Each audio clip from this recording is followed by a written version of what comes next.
ಲಾಯಲ್ಲಿ, ನಟನೆಯಲ್ಲಿ, ಜೊತೆಗೆ ನಟನೆ ಟು ರಾಜಕೀಯ. 3-4 ತಿಂಗಳು ಶೂಟಿಂಗ್ ಹೋಗ್ಬಿಟ್ಟಾಗ ಬೇರೆ ಆಗ್ಬಿಟ್ಟೆ ಇವರೆಲ್ಲರಿಂದ. ವಾಪಸ್ ಬಂದಾಗ ಸೇರಿಸ್ಕೊಳಕ್ ರೆಡಿ ಇಲ್ಲ ಯಾರು.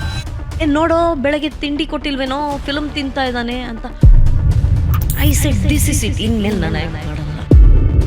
ಮಕ್ಕಳೇ ಬೇಡ ಅಂತ ಅನ್ಸೋ ಒಂದು ಸಮಾಜನೂ ನಮ್ಮಲ್ಲಿ ಸೃಷ್ಟಿಯಾಗಿದೆಯಾ? ಕಿಚನ್ ಬೇಡ ಅನ್ನೋ ಒಂದು ಮನೇನೂ ಸೃಷ್ಟಿಯಾಗಿದೆ ನಮ್ಮಲ್ಲಿ. ಇಲ್ಲ ಅಂತ ಅನ್ಕೋಬಿಡಿ, ಇದೆ. ನನ್ನ ಮಗ ಇರೋ ಕಂಡೀಷನ್ ಅಲ್ಲಿ ಮನೆಯಿಂದಾನೇ ಆಚೆ ಬರಬಾರ್ದು. ಸೊ ನಾನು ಏನೋ ಮಾಡಿದ ತಪ್ಪಿಗೆ ಈಗ ಅಳೋದು ಒಂದು ಲಕ್ಸುರಿ, ಅದು ನನಗೆ ಗೊತ್ತಾಗಿದ್ದೀಗ. ಅಂದ್ರೆ ನಾನು ಅಳಕ್ಕೆ ಆಗಲ್ವೇ? ತಮಿಳುನಾಡಿನಲ್ಲಿ ಒಬ್ಬ ಕಲಾವಿದ ರಾಜಕೀಯ, ಆದರೆ ಅವರ ಫ್ಯಾನ್ಸ್ ಮರಣ ಮಾಡಿದ್ ಸರಿ ಅಂತ ವಾದ ಮಾಡೋ ಒಂದು ಗುಂಪಿದೆ. ನಿಮಗೆ ಭಯ ಶುರುವಾಗದ ಆ ಗುಂಪಿನ ಬಗ್ಗೆ. ಬದುಕು ಜತಕ ಬಂಡಿ ಚೆನ್ನಿಗರಾಯಂತರ ಗಂಡ ಅಂದರೆ ಐ ಥಿಂಕ್ ನಂಜಮ್ಮಂಗೂ ಡೈವರ್ಸ್ ಕೊಡೋದು. ಬದುಕು ಜಟಕ ಬಂಡಿ ಮಾಡುವಾಗ ನಾನು ಕಂಡುಕೊಂಡಿದ್ದ ಮತ್ತೊಂದು ಸತ್ಯ ಏನು ಅಂದರೆ,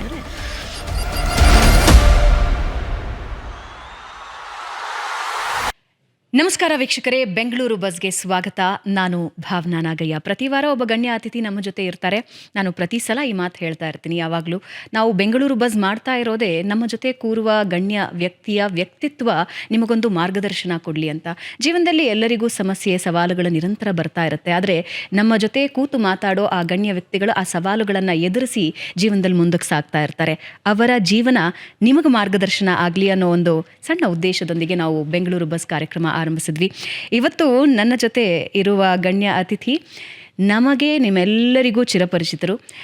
ಪರ್ಸ್ನಲಿ ಮೀಡಿಯಾದಲ್ಲಿ ಇರೋರಿಗೆ ನಾವು ಅವರನ್ನು ನೋಡಿದಾಗ ಎಂಥ ದಿಟ್ಟತನ ಇದೆ ಅಂತ ಅನಿಸುತ್ತೆ. ಕಿರುತೆರೆ, ಹಿರಿತೆರೆಯಲ್ಲಿ ವಿಜೃಂಭಿಸ್ತಾರೆ, ಜೊತೆಗೆ ರಾಜಕೀಯಕ್ಕೂ ಬರ್ತಾರೆ. ಇದೆಲ್ಲದರ ನಡುವೆ ನೋವನ್ನು ಮೆಟ್ಟಿ ನಿಲ್ಲೋದು ಹೇಗೆ ಅಂತ ಗೊತ್ತಿರುವ ಅತ್ಯಂತ ಸುಂದರ ಹಾಗೆ ಅದ್ಭುತ ನಟಿಯಾದ ಮಾಳವಿಕಾ ಅವರು ನಮ್ಮ ಜೊತೆ ಇದ್ದಾರೆ. ಮಾಳವಿಕಾ ಅವರೇ ನಮಸ್ಕಾರ, ಕಾರ್ಯಕ್ರಮಕ್ಕೆ ಸ್ವಾಗತ. ಸುಂದರ ಅಂತ ಹೇಳಿದೆ ನಾನು. Of course you are very beautiful. ಹಾಗೆ ನಿಮ್ಮ ವ್ಯಕ್ತಿತ್ವವೂ ಅಷ್ಟೇ ಸುಂದರವಾಗಿದೆ. ನೀವು ಪೊಲಿಟಿಕಲಿ ಕೂತ್ಕೊಂಡಾಗ ನಿಮ್ಮ ಗಟ್ಟಿ ಧ್ವನಿ ಎಲ್ಲರನ್ನೂ ಬಡದೆಬ್ಬಿಸುತ್ತೆ. ನಿಮ್ಮ ಪುಸ್ತಕ ಪ್ರೀತಿ ಮಾತಾಡ್ತಾ ಹೋದಾಗ ಎಷ್ಟು ವಿಷಯಗಳು ತಿಳ್ಕೊಂಡಿದ್ದಾರೆ, ಎಷ್ಟೆಷ್ಟು ಪುಸ್ತಕಗಳನ್ನು ಓದಿರಬಹುದು ಅನ್ನೋ ಒಂದು ಪ್ರಶ್ನೆ ಉದ್ಭವ ಆಗುತ್ತೆ. ಹಾಗೆ ಕಿರುತೆರೆಯಿಂದ ಹಿರಿತೆರೆವರೆಗೆ ಇವತ್ತಿನವರೆಗೆ ನಿಮ್ಮ ನಗು, ನಿಮ್ಮ ನಟನೆ ನಾವು ಯಾರೂ ಮರೆಯೋದಕ್ಕೆ ಸಾಧ್ಯನೇ ಇಲ್ಲ. ಮಾಳವಿಕಾ ಅಂದ ತಕ್ಷಣ ಸುಂದರವಾದ ನಗು, ಹಾಗೆ ಸ್ನಿಗ್ಧ ಸೌಂದರ್ಯ, ಜೊತೆಗೆ ಅದ್ಭುತವಾದ ನಟನೆ. ರಾಜಕೀಯಕ್ಕೆ ಬಂದಾಗ ಗಟ್ಟಿಯಾಗಿ ಚಾಟಿ ಬೀಸೋ ವ್ಯಕ್ತಿತ್ವ ನೆನಪಾಗುತ್ತೆ. Welcome to the show. Thank you so much. ಇಷ್ಟೆಲ್ಲ ಹೊಗಳ್ತಾ ಇದ್ದೀರಾ. ಇದೆಲ್ಲದಕ್ಕೂ ನಾನು ಅರ್ಹಳೋ ಅಲ್ವೋ ಗೊತ್ತಿಲ್ಲ. ಮಾಳವಿಕಾ ಅವರ ಜೀವನ ನಾನು ಸಡನ್ನಾಗಿ ಮಾಳವಿಕಾ ಅವರು ಅಂತ ಅನ್ನಿಸಿದಾಗ ಒಂದು ಗಟ್ಟಿ ವ್ಯಕ್ತಿತ್ವ ಅಂತ ಅನಿಸುತ್ತೆ. ಅದು ಪರ್ಸ್ನಲಿ ಆಗಿರಬಹುದು, ಪ್ರೊಫೆಷ್ನಲಿ ಆಗಿರಬಹುದು, ಕಿರುತೆರೆ ಆಗಿರಬಹುದು, ಹಿರಿತೆರೆ, ರಾಜಕೀಯ. ಮಾಳವಿಕಾ ಅವ್ರು ಯಾರು? ನಾನು ಹುಡುಕ್ತಾ ಇದ್ದೀನಿ. ನಮ್ಮನ್ನು ನಾವು ಅರಿತುಕೊಳ್ಳೋದು, ಹುಡುಕೋದೇ ಬದುಕಲ್ವಾ. ಚತುರ್ವಿಧ ಪುರುಷಾರ್ಥಗಳ ಸಾಧನೆ ಆಗೋದಕ್ಕೆ ಈ ಮಾನವ ಜನ್ಮ ಅಂತ ಹೇಳ್ತಾರೆ. ಅದರಲ್ಲಿ ಧರ್ಮಾರ್ಥ ಕಾಮಗಳ ಪರಿಚಯ ಎಲ್ರಿಗೂ ಆಗುತ್ತೆ ಯಾವುದೋ ಒಂದು ಹಂತದಲ್ಲಿ. ಮೋಕ್ಷ ಪುರುಷಾರ್ಥದ ಸಾಧನೆ ಆಗುತ್ತೋ ಆಗಲ್ವೋ ಅನ್ನೋದೇ ಸವಾಲು ಅಂತ ಅನಿಸುತ್ತೆ. ಪ್ರತ್ಯೇಕವಾಗಿ ನಮ್ಮನ್ನು ನಾವು ಅರಿಸ್ಕೋತಾ ಹೋದಾಗ ಪ್ರಪಂಚ ತೆರ್ಕೋತಾ ಹೋಗುತ್ತಲ್ವ. ಹೇಗೆ ನೋಡ್ತೀರಾ ಜೀವನಾನ ಮಾಳವಿಕಾ ಅವರು? ಇವತ್ತು ಒಂದು ಆಸ್ಕರ್ ಪ್ರಶಸ್ತಿ ಎಲ್ಲ ಘೋಷಣೆ ಆಗಿದೆಯಲ್ಲ, ಯಾವುದು ಬೆಸ್ಟ್ ಫಿಲ್ಮ್ ಅಂದರೆ ಡಿಕಾಪ್ರಿಯೋ ಆ್ಯಕ್ಟ್ ಮಾಡಿರೋ ಫಿಲ್ಮು. ಅದರ ಹೆಸರು ನನಗೆ ಬಹಳ ಇಷ್ಟ ಆಯಿತು. ಅದ್ರ ಶೀರ್ಷಿಕೆ ಪಿಕ್ಚರ್ ನೋಡಬೇಕು ಅಂತ ಅನ್ನಿಸ್ಬಿಡ್ತು. One battle after another. ಇದಕ್ಕಿಂತ ಚೆನ್ನಾಗಿ ಹೇಗೆ ಹೇಳೋಕ್ಕೆ ಸಾಧ್ಯ? ನಾವು ದಿಗಂತದತ್ತ ಸಾಗುವಾಗ ಒಂದು ಹೋರಾಟದ ನಂತರ ಮತ್ತೊಂದು ಹೋರಾಟದ ನಂತರ ಮತ್ತೊಂದು, ನಿರಂತರವಾಗಿ ಹೋರಾಡ್ತಾ ಬದುಕು ಕಳಿಯುತ್ತೆ ಅಲ್ವಾ. ಸೊ ಒನ್ ಬ್ಯಾಟಲ್ ಆಫ್ಟರ್ ಅನ್ನೋದು ನನಗೆ ಇದು ನನ್ನ ಬದುಕಿನ ಶೀರ್ಷಿಕೆ ಏನೋ ಅನ್ನಿಸ್ತು.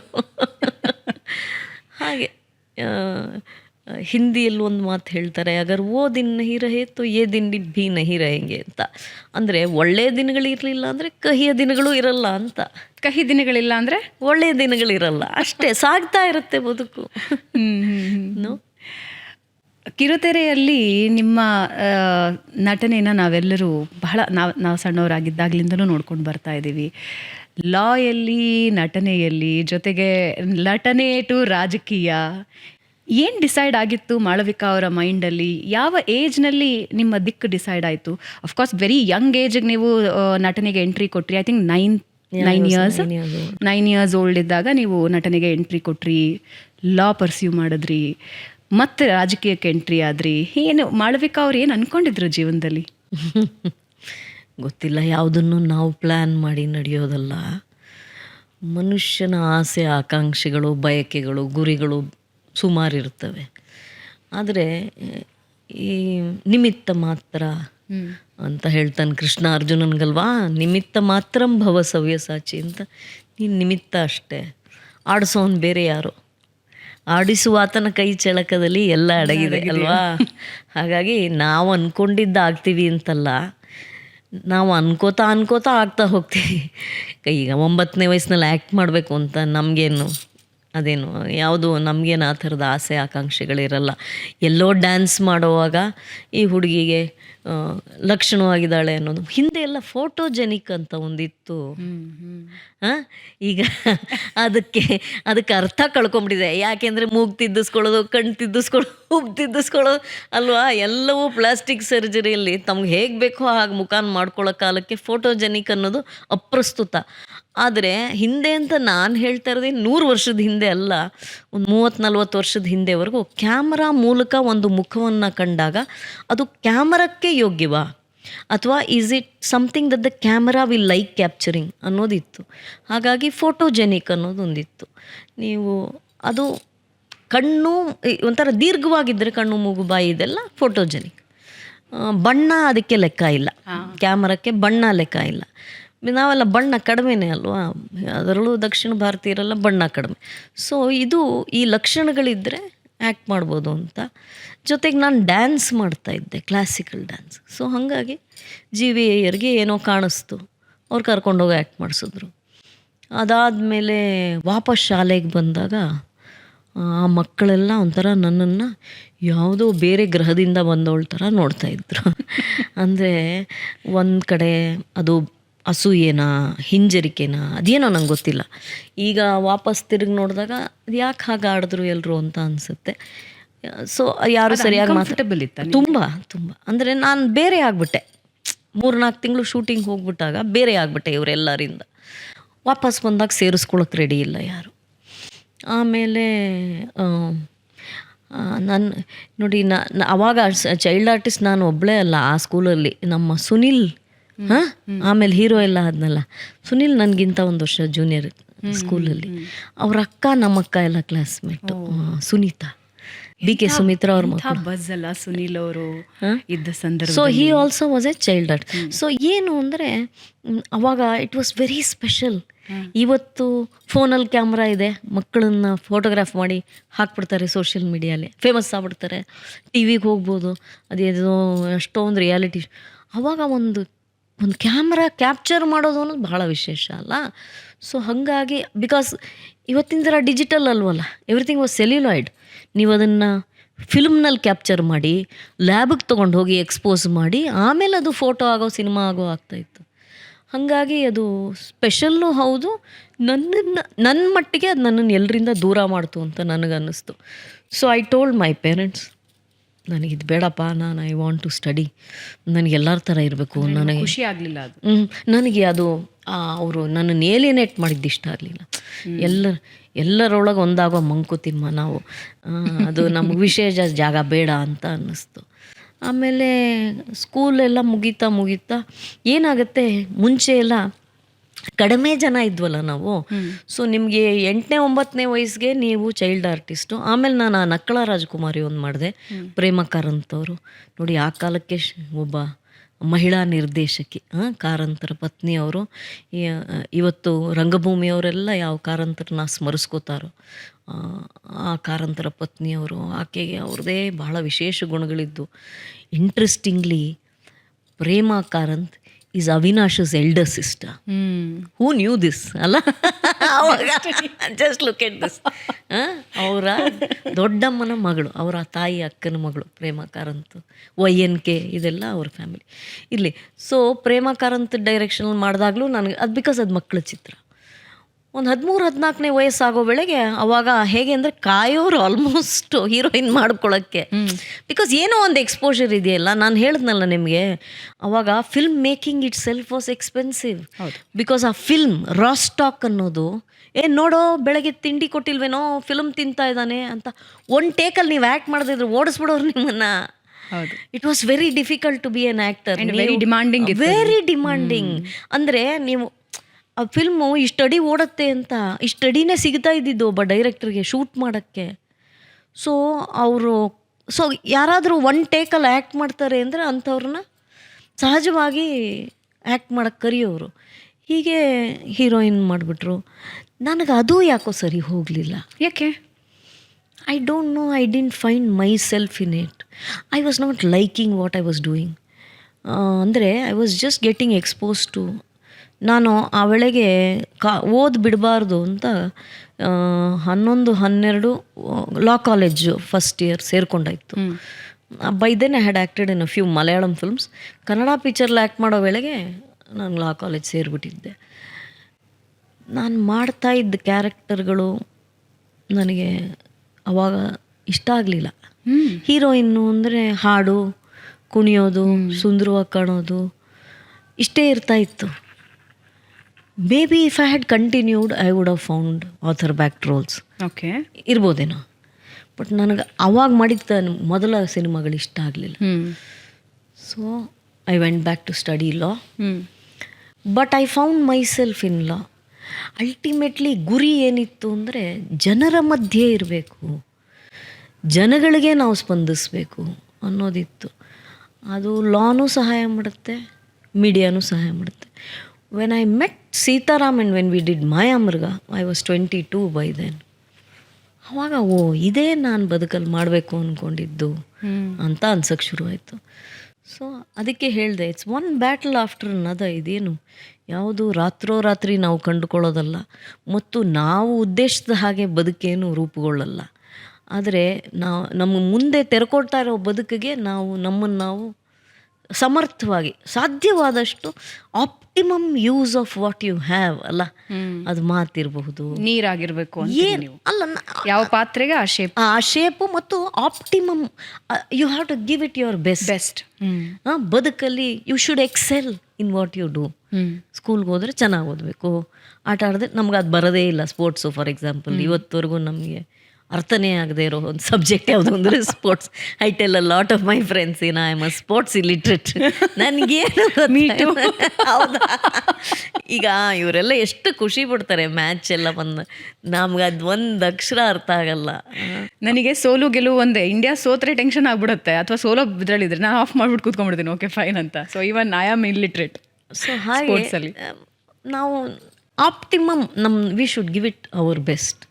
ಇದಿಷ್ಟೇ ಸಿದ್ಧಾಂತ, ಬೇರೆ ಏನು. ಮತ್ತು ನನಗೆ ಅದೊಂಥರ ಆಲ್ಟರ್ನೇಟ್ ಆಗ್ತಾ ಹೋಯ್ತು ನೋಡಿ. ನಾನು ಆ್ಯಕ್ಟಿಂಗ್ ಬಂದ ಮೇಲೂ ನಾನಿನ್ನು ಲಾ ಏನು ಬಿಡಲಿಲ್ಲ, ಅಥವಾ ಲಾ ನಾನು ಬಿಡಲಿಲ್ಲ. ಒಂದು ಹಂತದಲ್ಲಿ ನಾನು when I became the head of GEC I said this is it, ಇನ್ಮೇಲೆ ನಾನು ಆ್ಯಕ್ಟ್ ಮಾಡಲ್ಲ ಅಂತ ಅಂದ್ಕೊಂಡೆ. ಅದು ಹಾಗಾಗಲ್ವಲ್ಲ ಬದುಕು ಅಲ್ವಾ. ನನಗೆ ಜಯಲಲಿತಾ ಅವರ ಒಂದು ಮಾತು ನೆನಪಾಗುತ್ತೆ. ಅವರು ಯಾವತ್ತೂ ನಟನೆಗೆ ಬರಬೇಕು ಅಂತ ಅನ್ಕೊಂಡಿರಲಿಲ್ವಂತೆ, ಬಟ್ ಶಿ ಎಕ್ಸೆಲ್ಡ್ ಇಟ್. ಪಾಲಿಟಿಕ್ಸ್ಗೆ ಬರಬಾರ್ದು ಅವ್ರಿಗೆ ಇಷ್ಟನೇ ಇರಲಿಲ್ವಂತೆ.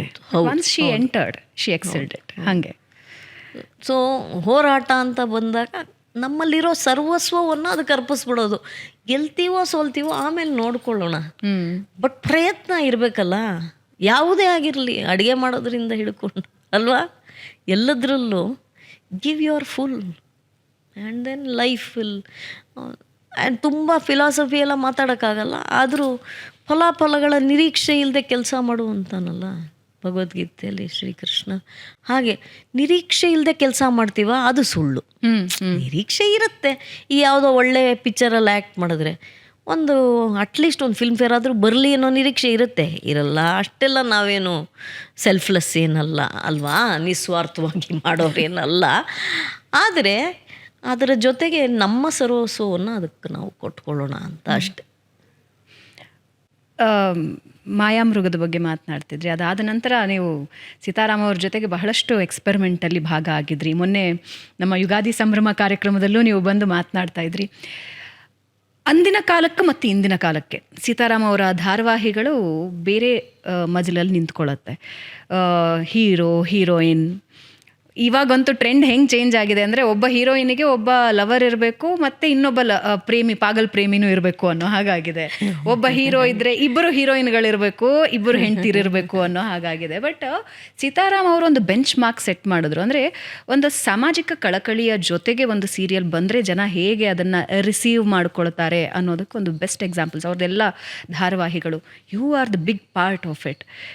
ಆಗಿನಿಂದ ಈಗಿನವರೆಗಿನ ಆ ಜರ್ನಿನ ಹೆಂಗೆ ನೆನೆಸ್ಕೊಳ್ತೀರಿ? ಅಂದರೆ ಕಾನ್ಸೆಪ್ಟ್ ವಾಸ್ ಡಿಫ್ರೆಂಟ್. ಆಮೇಲೆ ನೀವು ಸಿದ್ಧಾಂತಗಳನ್ನು, ಸಾಮಾಜಿಕ ಕಳಕಳಿನ ತಂದರೆ ಸೀರಿಯಲ್ಗಳು ಓಡಲ್ಲ ಅನ್ನೋರ ಸಂಖ್ಯೆ ಜಾಸ್ತಿ ಇದೆ. ಆದರೆ ಸೀತಾರಾಮ್ ಅವರು ಅದನ್ನು ಸುಳ್ಳು ಅಂತ ತೋರಿಸ್ಕೊಟ್ರು. ಅವರು ಸ್ಕೂಲ್ ಹಾಗೆ ಅಂತ ಅನಿಸುತ್ತೆ. ನೋಡಿ, ಒಳ್ಳೆಯ ಸಾಹಿತ್ಯ, ಒಳ್ಳೆಯ ಸಂಗೀತ, ಒಳ್ಳೆಯ ಚಿತ್ರಗಳು ಅಥವಾ ಯಾವುದೇ ಒಳ್ಳೆಯ ಕಲಾತ್ಮಕ ಕೃತಿಗಳು, ಕಲೆಯ ಯಾವುದೇ ಕೃತಿ, ಒಂದು ಬ್ಯೂಟಿಫುಲ್ ಪೇಂಟಿಂಗ್, ರವಿವರ್ಮನ ಚಿತ್ರಗಳೇ ಇವತ್ತು ಎಲ್ಲರ ದೇವ್ರ ಮನೇಲಿ ಇರೋದಲ್ವಾ. ಅದಕ್ಕೆ ಮುಂಚೆ ಐಡಿಯಾ ಆಫ್, ಈಗ ಫಾರ್ ಎಕ್ಸಾಂಪಲ್ ಸರಸ್ವತಿ, ನೀವು ಆ ರವಿವರ್ಮನ ಸರಸ್ವತಿ ನೀವು ಜ್ಞಾಪಿಸ್ಕೊಳ್ಳಿ. ಬಿಳಿ ಸೀರೆ, ಅದು ಗಾಳಿಯಲ್ಲಿ ತೇಲ್ತಾ ಇರೋ ಹಾಗೆ, ಆ ವೀಣೆ, ಅವಳು ಕೂದಲು ಹಿಂದೆ ಇರೋದು. ಇದಕ್ಕೆ ಮುಂಚೆ ಸರಸ್ವತಿಯ ಕಲ್ಪನೆ ಏನಾಗಿದ್ದಿರಬಹುದು ನಮಗೆ ಗೊತ್ತಿಲ್ಲ. ಆದರೆ ಒಳ್ಳೆಯ ಕಲಾಕೃತಿ ಅದು ಸಾರ್ವಕಾಲಿಕ ಆಗಿಬಿಡುತ್ತೆ ಅಲ್ವಾ, ದೇವ್ರ ಮನೆಗೆ ಪ್ರವೇಶ ಮಾಡಿಬಿಡುತ್ತೆ. ಹಾಗೆ ಒಳ್ಳೆಯ ಸಾಹಿತ್ಯ ಆ ಸಾಲಿನಲ್ಲಿ ನಿಲ್ಲಿಸ್ಬೋದು ಅಂತ ಅನಿಸುತ್ತೆ. ಟಿ ವಿ ಅನ್ನುವ ಒಂದು ಮಾಧ್ಯಮ, ಟಿ ವಿಗೆ ನಾವು ಆ ಥರದ ಸಾಹಿತ್ಯದ ದರ್ಜೆ ಎಲ್ಲ ಕೊಡೋಕ್ಕಾಗಲ್ಲ. ಇಟ್ಸ್ ಎ ಫ್ಲೀಟಿಂಗ್ ಮೀಡಿಯಮ್ ಅವತ್ತಿಂದದು. ಆದರೂ ಕೂಡ classic, if you were to think of what is classic and what is popular ಜನಪ್ರಿಯವಾಗಿರೋದು. ಈಗಿನ ಕಾಲಕ್ಕೆ OG ಅಂತ ಹೇಳಬೇಕು ಅನ್ಸುತ್ತೆ. ಅದು ಗೊತ್ತಿಲ್ಲ ನನಗೆ, ಇದೆಲ್ಲ ಅರ್ಥ ಗೊತ್ತಾಗಲ್ಲ. But what is classical and what is popular. Musically ಶಾಸ್ತ್ರೀಯ ಸಂಗೀತ ಅಂತಾರೆ. ಅದಕ್ಕೆ ಪುರಂದರದಾಸರು ಅದಕ್ಕೊಂದು ಚೌಕಟ್ಟನ್ನು ಹಾಕಿಕೊಟ್ರು. ಹಾಗೆ ಯಾವುದು ಶಾಸ್ತ್ರೀಯ, ಯಾವುದು ಜನಪ್ರಿಯ, ಈ ಶಾಸ್ತ್ರೀಯವಾದದ್ದ ದರ್ಜೆಗೆ ಇದು ಬಂದುಬಿಡುತ್ತಾ ಅಂತ ಅನಿಸುತ್ತೆ. ಇಷ್ಟೇ ಜನಪ್ರಿಯ ಬೇರೆ ಧಾರಾವಾಹಿಗಳು ಇರ್ಬೋದು ಇವತ್ತಿಂದು ಅಲ್ವಾ. ಸೊ ಅದ್ರ ಜನಪ್ರಿಯತೆಗೂ ಅವರು ಆ ಶಾಸ್ತ್ರೀಯವಾಗಿರೋದ್ರಲ್ಲೇ ಒಂದು ಜನಪ್ರಿಯತೆಯನ್ನು ಕಂಡುಕೊಂಡ್ರಲ್ಲ, ಅದು ಇನ್ನು ಮುಂದೆ ಸಾಧ್ಯ ಇಲ್ಲ ಅಂತಲೂ ಅನಿಸುತ್ತೆ. ಇನ್ನು ಮುಂದೆ ಸಾಧ್ಯ ನಿಮಗೆ ಅವ್ರು ಕಟ್ಕೊಟ್ಟಿದ್ದು ಅವರ ಬದುಕಿನ ಕಥೆಗಳನ್ನಲ್ವಾ. ಅವರು ಮೊನ್ನೆ ಯುಗಾದಿ ಸಂಭ್ರಮದಲ್ಲೂ ಹೇಳಿದ್ರು, ನಾವೆಲ್ಲ ನವ್ಯ ಕಾಲದವರು ಅಂತ. ಹೌದು ಅಲ್ವಾ.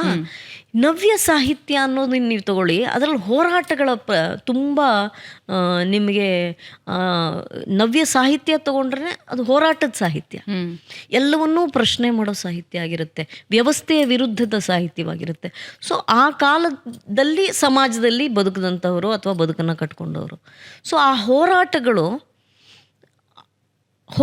ಇವತ್ತು ಇದೆ, ಆದರೆ ಆ ಥರದ್ದ ಅನ್ನೋದು ಅದರಲ್ಲಿ ವ್ಯತ್ಯಾಸ ಆಗೋಗಿದೆ ಅಲ್ವಾ. ಯಾವುದಕ್ಕೆ ಹೋರಾಡ್ತಾ ಇದ್ದೀವಿ, ಆವಾಗ ಸಮಾಜ ಹೇಗಿತ್ತು, ಒಂದು ತಾರತಮ್ಯ ಹೇಗಿತ್ತು, ಅಥವಾ ಸಮಾಜದಲ್ಲಿ ಇವತ್ತು ಭಾರತ 90ರ ದಶಕದ ನಂತರ ಇದನ್ನು ಪೊಲಿಟಿಸೈಸ್ ಮಾಡಿದೆ, ಹೇಗೆ ಮಾತಾಡೋದು ನಂಗೆ ಗೊತ್ತಿಲ್ಲ, ಪೊಲಿಟಿಕಲ್ ಅಲ್ಲದೆ ಭಾರತ ತೆರ್ಕೊಂಡ್ಬಿಡ್ತು, ತನ್ನ ಮಾರುಕಟ್ಟೆಗಳನ್ನ ತೆರ್ಕೊಂಡ್ಬಿಡ್ತು. ಅಲ್ಲಿವರೆಗೂ ಎಲ್ಲ ಸ್ಟೇಟ್ ಕಂಟ್ರೋಲ್ಡ್ ಆಗಿತ್ತು. ತೆರ್ಕೊಂಡಾಗ ಏನಾಯಿತು, ಎಂಟರ್ಪ್ರೈಸ್ಗೆ ಬಹಳ ಅವಕಾಶಗಳು ಶುರುವಾಯಿತು ಅಲ್ವಾ. ಒಬ್ಬ ವ್ಯಕ್ತಿ, ಈಗ ಯಾವುದೋ ಒಬ್ಬ ನಾರಾಯಣ ಮೂರ್ತಿ ಮತ್ತು ಅವರ ಸಂಗಡಿಗರು ನೀಲಕೇಣಿ, ಮೋಹನ್ದಾಸ್, ಇವರೆಲ್ಲ ಸೇರಿ ದೊಡ್ಡ ಸಾಮ್ರಾಜ್ಯವನ್ನು ನಿರ್ಮಾಣ ಮಾಡಿಬಿಡ್ತಾರೆ. ಇನ್ಫೋಸಿಸ್ ಅನ್ನುವಂತಹ ಒಂದು ಸಾಮ್ರಾಜ್ಯವನ್ನು. ಅದಕ್ಕೆ ಮುಂಚೆ ಅದು ಸಾಧ್ಯ ಇರಲಿಲ್ಲ.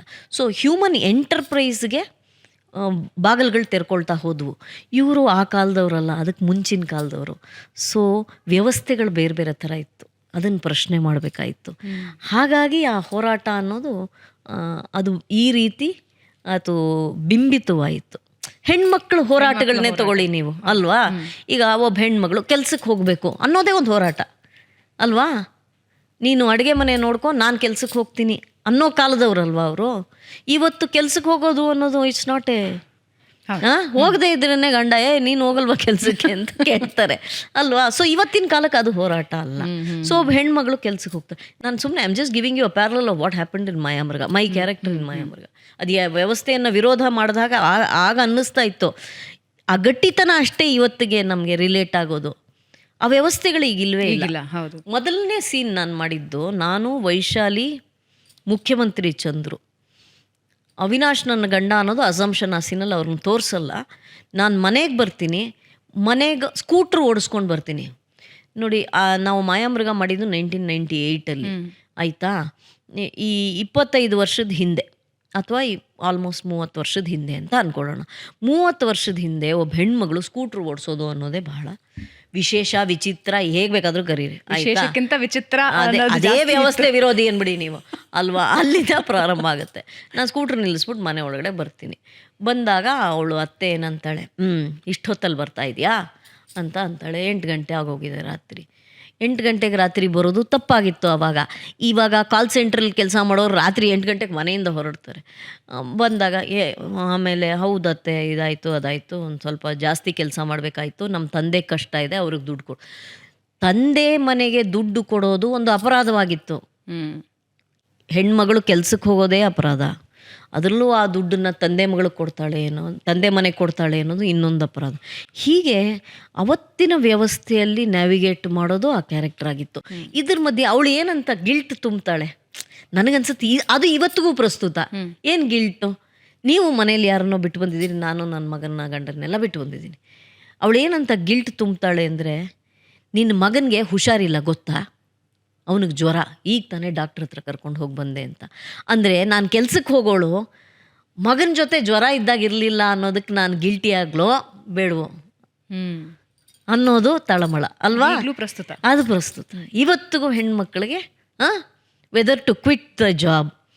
ಈಗೇನಾಗುತ್ತೆ, ನೀವು ಕರೆಕ್ಟಾಗಿ 25-26 ವರ್ಷಕ್ಕೆ ಕೆಲಸ ಸೇರಿಕೊಂಡ್ರೆ 30ನೇ ವಯಸ್ಸಿಗೋ ಏನೋ ಮಗು ಆಗುತ್ತೆ ಅಂತ ಅನ್ಕೊಳ್ಳೋಣ. 30ನೇ ವಯಸ್ಸಿಗೆ ಮುಂಚೆ ಆ ಮಗುಗೆ 2-3 ವರ್ಷ ಆಗಿದ್ದಾಗ ಅದಕ್ಕೆ ತುಂಬ ಅಗತ್ಯ ಇರುತ್ತೆ, ತಾಯಿ ಅಗತ್ಯ ಇರುತ್ತೆ. ಕರೆಕ್ಟಾಗಿ ನಿಮ್ಮ ಕೆರಿಯರಲ್ಲಿ ಅವಾಗ ನಿಮಗೆ ಪ್ರಮೋಷನ್ಗಳು ಸ್ಟಾರ್ಟ್ ಆಗುತ್ತೆ. ನೀವು ಆ ಕೆರಿಯರ್ನ ಬಿಟ್ಬಿಡೋದಾ, ಈ ಮಗುನ ನೋಡ್ಕೊಳ್ಳೋದಾ? ನೀವು ಬಿಟ್ಬಿಟ್ಟು ವಾಪಸ್ ಬಂದರೆ ಆ ಕೆಲಸ ನಿಮ್ಗೆ ಕಾಯ್ತಾ ಇರುತ್ತಾ ಅಲ್ವಾ. ಇವತ್ತೆಲ್ಲ ಅಪ್ಡೇಟ್ ಅಲ್ಲ, ಫೋನ್ ಕೂಡ update, download your new update ಅಂತ ಫೋನಲ್ಲಿ ಕೂಡ software update. So everything has to be updated. So ನಾನು ಇವತ್ತು ಕೆಲ್ಸಕ್ಕೆ ಹೋಗೋದನ್ನು ನಿಲ್ಲಿಸಿ ಒಂದು 3 ವರ್ಷ ಆದಮೇಲೆ, ನಾನು ಒಬ್ಬ ಸಾಫ್ಟ್ವೇರ್ ಇಂಜಿನಿಯರ್, 3 ವರ್ಷ ಆದಮೇಲೆ ವಾಪಸ್ ಕೆಲ್ಸಕ್ಕೆ ಹೋದೆ. ಜಗತ್ತು ಮುಂದಕ್ಕೆ ಹೊಟ್ಟೋಗಿರಲ್ವಾ, ನನ್ನನ್ನು ಬಿಟ್ಟುಬಿಟ್ಟು ಹಿಂದಕ್ಕೆ ಉಳಿದಿದ್ದೀವ ಅನ್ಸುತ್ತೆ. ಸೊ ಈ ಹೋರಾಟಗಳು ಈಗ ಚೇಂಜ್ ಆಗಿದೆ, ಅದರ ಹೋರಾಟ ಅನ್ನೋದು ಹಾಗೇ ಇದೆ. ಹಾಗಾಗಿ ಈ ಸಿಚುವೇಶನ್ನ ಮಾಡಬೇಕಾಗಿ ಹೆಂಗೆ ನೋಡ್ತೀರಿ? ಅಂದರೆ ನೀವು ಹೇಳ್ತಾ ಇರೋದು 30 ವರ್ಷದ ಹಿಂದಿನ ಕಥೆಯಾದರೂ ಇವತ್ತಿಗೂ ಪ್ರಸ್ತುತ. ಈ ಒಂದು ಭಾಗನ ಮಾತ್ರ ನಾನು ತಗೋತಾ ಇದ್ದೀನಿ, ಇವತ್ತಿಗೂ ಪ್ರಸ್ತುತ. ಆ್ಯಂಡ್ ನಾನು ತುಂಬ ಜನ ಹೆಣ್ಮಕ್ಳ ಹತ್ರ ನೋಡಿದಾಗ ಅಥವಾ ಕೆಲಸ ಮಾಡ್ತಾ ಇರೋರ್ನೇ ನೋಡಿದಾಗ ಬಹಳಷ್ಟು ಜನ ಕೆಲಸ ಬಿಟ್ಬಿಟ್ಟಿದ್ದಾರೆ ಮಕ್ಕಳಾದ್ಮೇಲೆ. ಮಕ್ಕಳ ಪ್ರಯಾರಿಟಿ ಅಂತ ಬ್ಯಾಲೆನ್ಸ್ ಮಾಡೋದು ಹೆಂಗೆ ಮಾಡ್ಬೇಕು ಅವ್ರು? ನೋಡಿ, ಮಕ್ಕಳೇ ಬೇಡ ಅಂತ ಅನ್ಸೋ ಒಂದು ಸಮಾಜನೂ ನಮ್ಮಲ್ಲಿ ಸೃಷ್ಟಿಯಾಗಿದೆಯಾ? ಆಗಿದೆ. ನನ್ನ ಕೆಲ್ಸಕ್ಕೆ ತೊಂದರೆ ಆಗುತ್ತೆ, ಕಿಚನ್ ಬೇಡ ಅನ್ನೋ ಒಂದು ಮನೇನೂ ಸೃಷ್ಟಿಯಾಗಿದೆ ನಮ್ಮಲ್ಲಿ. ಇಲ್ಲ ಅಂತ ಅನ್ಕೋಬಿಡಿ, ಇದೆ. ಈಗ ಕಟ್ತಾ ಇದಾರೆ ಕಿಚನ್ ಇಲ್ದೇ ಇರೋ ಮನೇನ. ಅದೇ ತರ ಪ್ಯಾಂಟ್ರಿ ಸೈಡ್ ಮಾತ್ರ ಇರುತ್ತೆ, ನೀರ್ ಕಾಯಿಸ್ಕೊಳ್ಳೋದಕ್ಕೆ, ಅದಕ್ಕೆ ಇದಕ್ಕೆ ಅಂತ ಹೊಸ ಇದು ಅಲ್ವಾ. ಅದೇ ರೀತಿ ಮಕ್ಕಳೇ ಬೇಡ ಅಂತ ಅನ್ಸೋ ಸಮಾಜನೂ ಇದೆ ನಮ್ಮಲ್ಲಿ. ಮದುವೆ ಆಗಿದೆ ಆದ್ರೆ ಮಕ್ಕಳು ಬೇಡ, ಸದ್ಯಕ್ಕೆ ಬೇಡ ಅಲ್ಲ, ಮಕ್ಕಳೇ ಬೇಡ ಅಂತ ತೀರ್ಮಾನ ನನ್ನ ಜನ್ರೇಷನ್ನವರೇ ಇದ್ದಾರೆ ಹಾಗೆ ತೀರ್ಮಾನ ಮಾಡೋದು. ಸೊ ಇದು ಈ ಗಿಲ್ಟ್ ಅನ್ನೋದು ನನಗೆ, I remember a scene from a film called iron lady, Margaret Thatcher ಬಗ್ಗೆ ಈ ಸಿನಿಮಾ. ಮೆರಿಲ್ ಸ್ಟ್ರೀಪ್ ಅಂತ one of the finest actresses in Hollywood, ಆಕೆಗೆ ಅದಕ್ಕೆ ಆಸ್ಕರು ಬಂತು. ಮೆರಿಲ್ ಸ್ಟ್ರೀಪು ಒಂದು ಸೀನ್ ಇದೆ ಐರನ್ ಲೇಡಿಯಲ್ಲಿ, ಅವಳು MP ಆಗಿರ್ತಾಳೆ ಮಾರ್ಗ್ರೆಟ್ ಥ್ಯಾಚರ್. ನನಗನ್ಸುತ್ತೆ 60ರ ದಶಕದ್ದಿರಬೇಕಿದು. ಅವಳು MP ಆಗಿದ್ದಾಳೆ, ಪಾರ್ಲಿಮೆಂಟಿಗೆ ಹೋಗಬೇಕು. ಓಕೆ. ಆ್ಯಂಡ್ ಬ್ರಿಟಿಷ್ ಸಮಾಜಕ್ಕೆ ಹೆಣ್ಮಗಳು MP ಆಗೋದು ಆವಾಗಿನ ಕಾಲಕ್ಕೆ ಬಹಳ ವಿಚಿತ್ರ, ವಿನೂತನ, ವಿಶೇಷ, ವಾಟ್ ಎವರ್. ಸೊ ಏನಾಗುತ್ತೆ, ಅವಳು ಕಾರಲ್ಲಿ ಕೂತ್ಕೋತಾಳೆ, ಕಾರ್ ಸ್ಟಾರ್ಟ್ ಮಾಡ್ತಾಳೆ, ಗಂಡ ಅಲ್ಲಿ ನಿಂತಿದ್ದಾನೆ ಬಾಗಿಲಲ್ಲಿ. ಅವಳು ಕಾರ್ ಹೋಗ್ತಾ ಹೋಗ್ತಾ ಮಕ್ಕಳು ಹಿಂದ್ಗಡೆ ಓಡ್ತವೆ, ಹೋಗಬೇಡ ಅಂತ ಹಿಂದೆನೇ ಓಡ್ತವೆ ಆ ಮಕ್ಕಳು. ಅವಳು ಕಾರ್ ಬಿಟ್ಕೊಂಡು ಹೊಟ್ಟೋಗ್ತಾಳೆ ಪಾರ್ಲಿಮೆಂಟ್ಗೆ. ಇದು ನಿತ್ಯ ಎಲ್ರಿಗೂ ನಡೆಯುವಂಥದ್ದು. ನೀವು ಬಸ್ ಹತ್ಕೊಂಡು ಹೋಗ್ತಿರೋ, ಮೆಟ್ರೋ ಹತ್ಕೊಂಡು ಹೋಗ್ತಿರೋ, ಸ್ಕೂಟರ್ ಹತ್ಕೊಂಡು ಹೋಗ್ತಿರೋ, ಹೇಗೆ ಹೋಗ್ತಿರೋ, ಒಟ್ಟು ಆ ಮಕ್ಕಳು ಮನೆಯಲ್ಲಿ ಬಿಟ್ಟು ಹೋಗ್ಬೇಡಮ್ಮ ಅಂತ ಅಳೋದನ್ನು ನಾವು ನೋಡ್ತೀವಿ. ಇದ್ರ ಮಧ್ಯೆನೇ ನ್ಯಾವಿಗೇಟ್ ಮಾಡಬೇಕು. ಇಷ್ಟೇ ಬದುಕು, ಎಲ್ಲರ ಬದುಕು ಇಷ್ಟೇ. ಇದೇನು ನಾನೇನು ವಿಶೇಷ ಅಲ್ಲ, ಎಲ್ಲರ ಬದುಕು ಇಷ್ಟೇ. ಈ ಆಯ್ಕೆಗಳನ್ನು ನಾವೇ ಮಾಡ್ಕೊಂಡಿದ್ದೀವಿ. ಮದುವೆ ಅನ್ನೋ ಆಯ್ಕೆಯನ್ನು ನಾವೇ ಮಾಡ್ಕೊಂಡಿದ್ದೀವಿ, ಮಕ್ಕಳು ಅನ್ನೋ ಆಯ್ಕೆಯನ್ನು ನಾವೇ ಮಾಡ್ಕೊಂಡಿದ್ದೀವಿ. ಇದನ್ನು ತೂಗಿಸೋದಕ್ಕೆ ಫಾರ್ಮ್ಯುಲಾ ಇದೆಯಾ? ಇಲ್ಲ.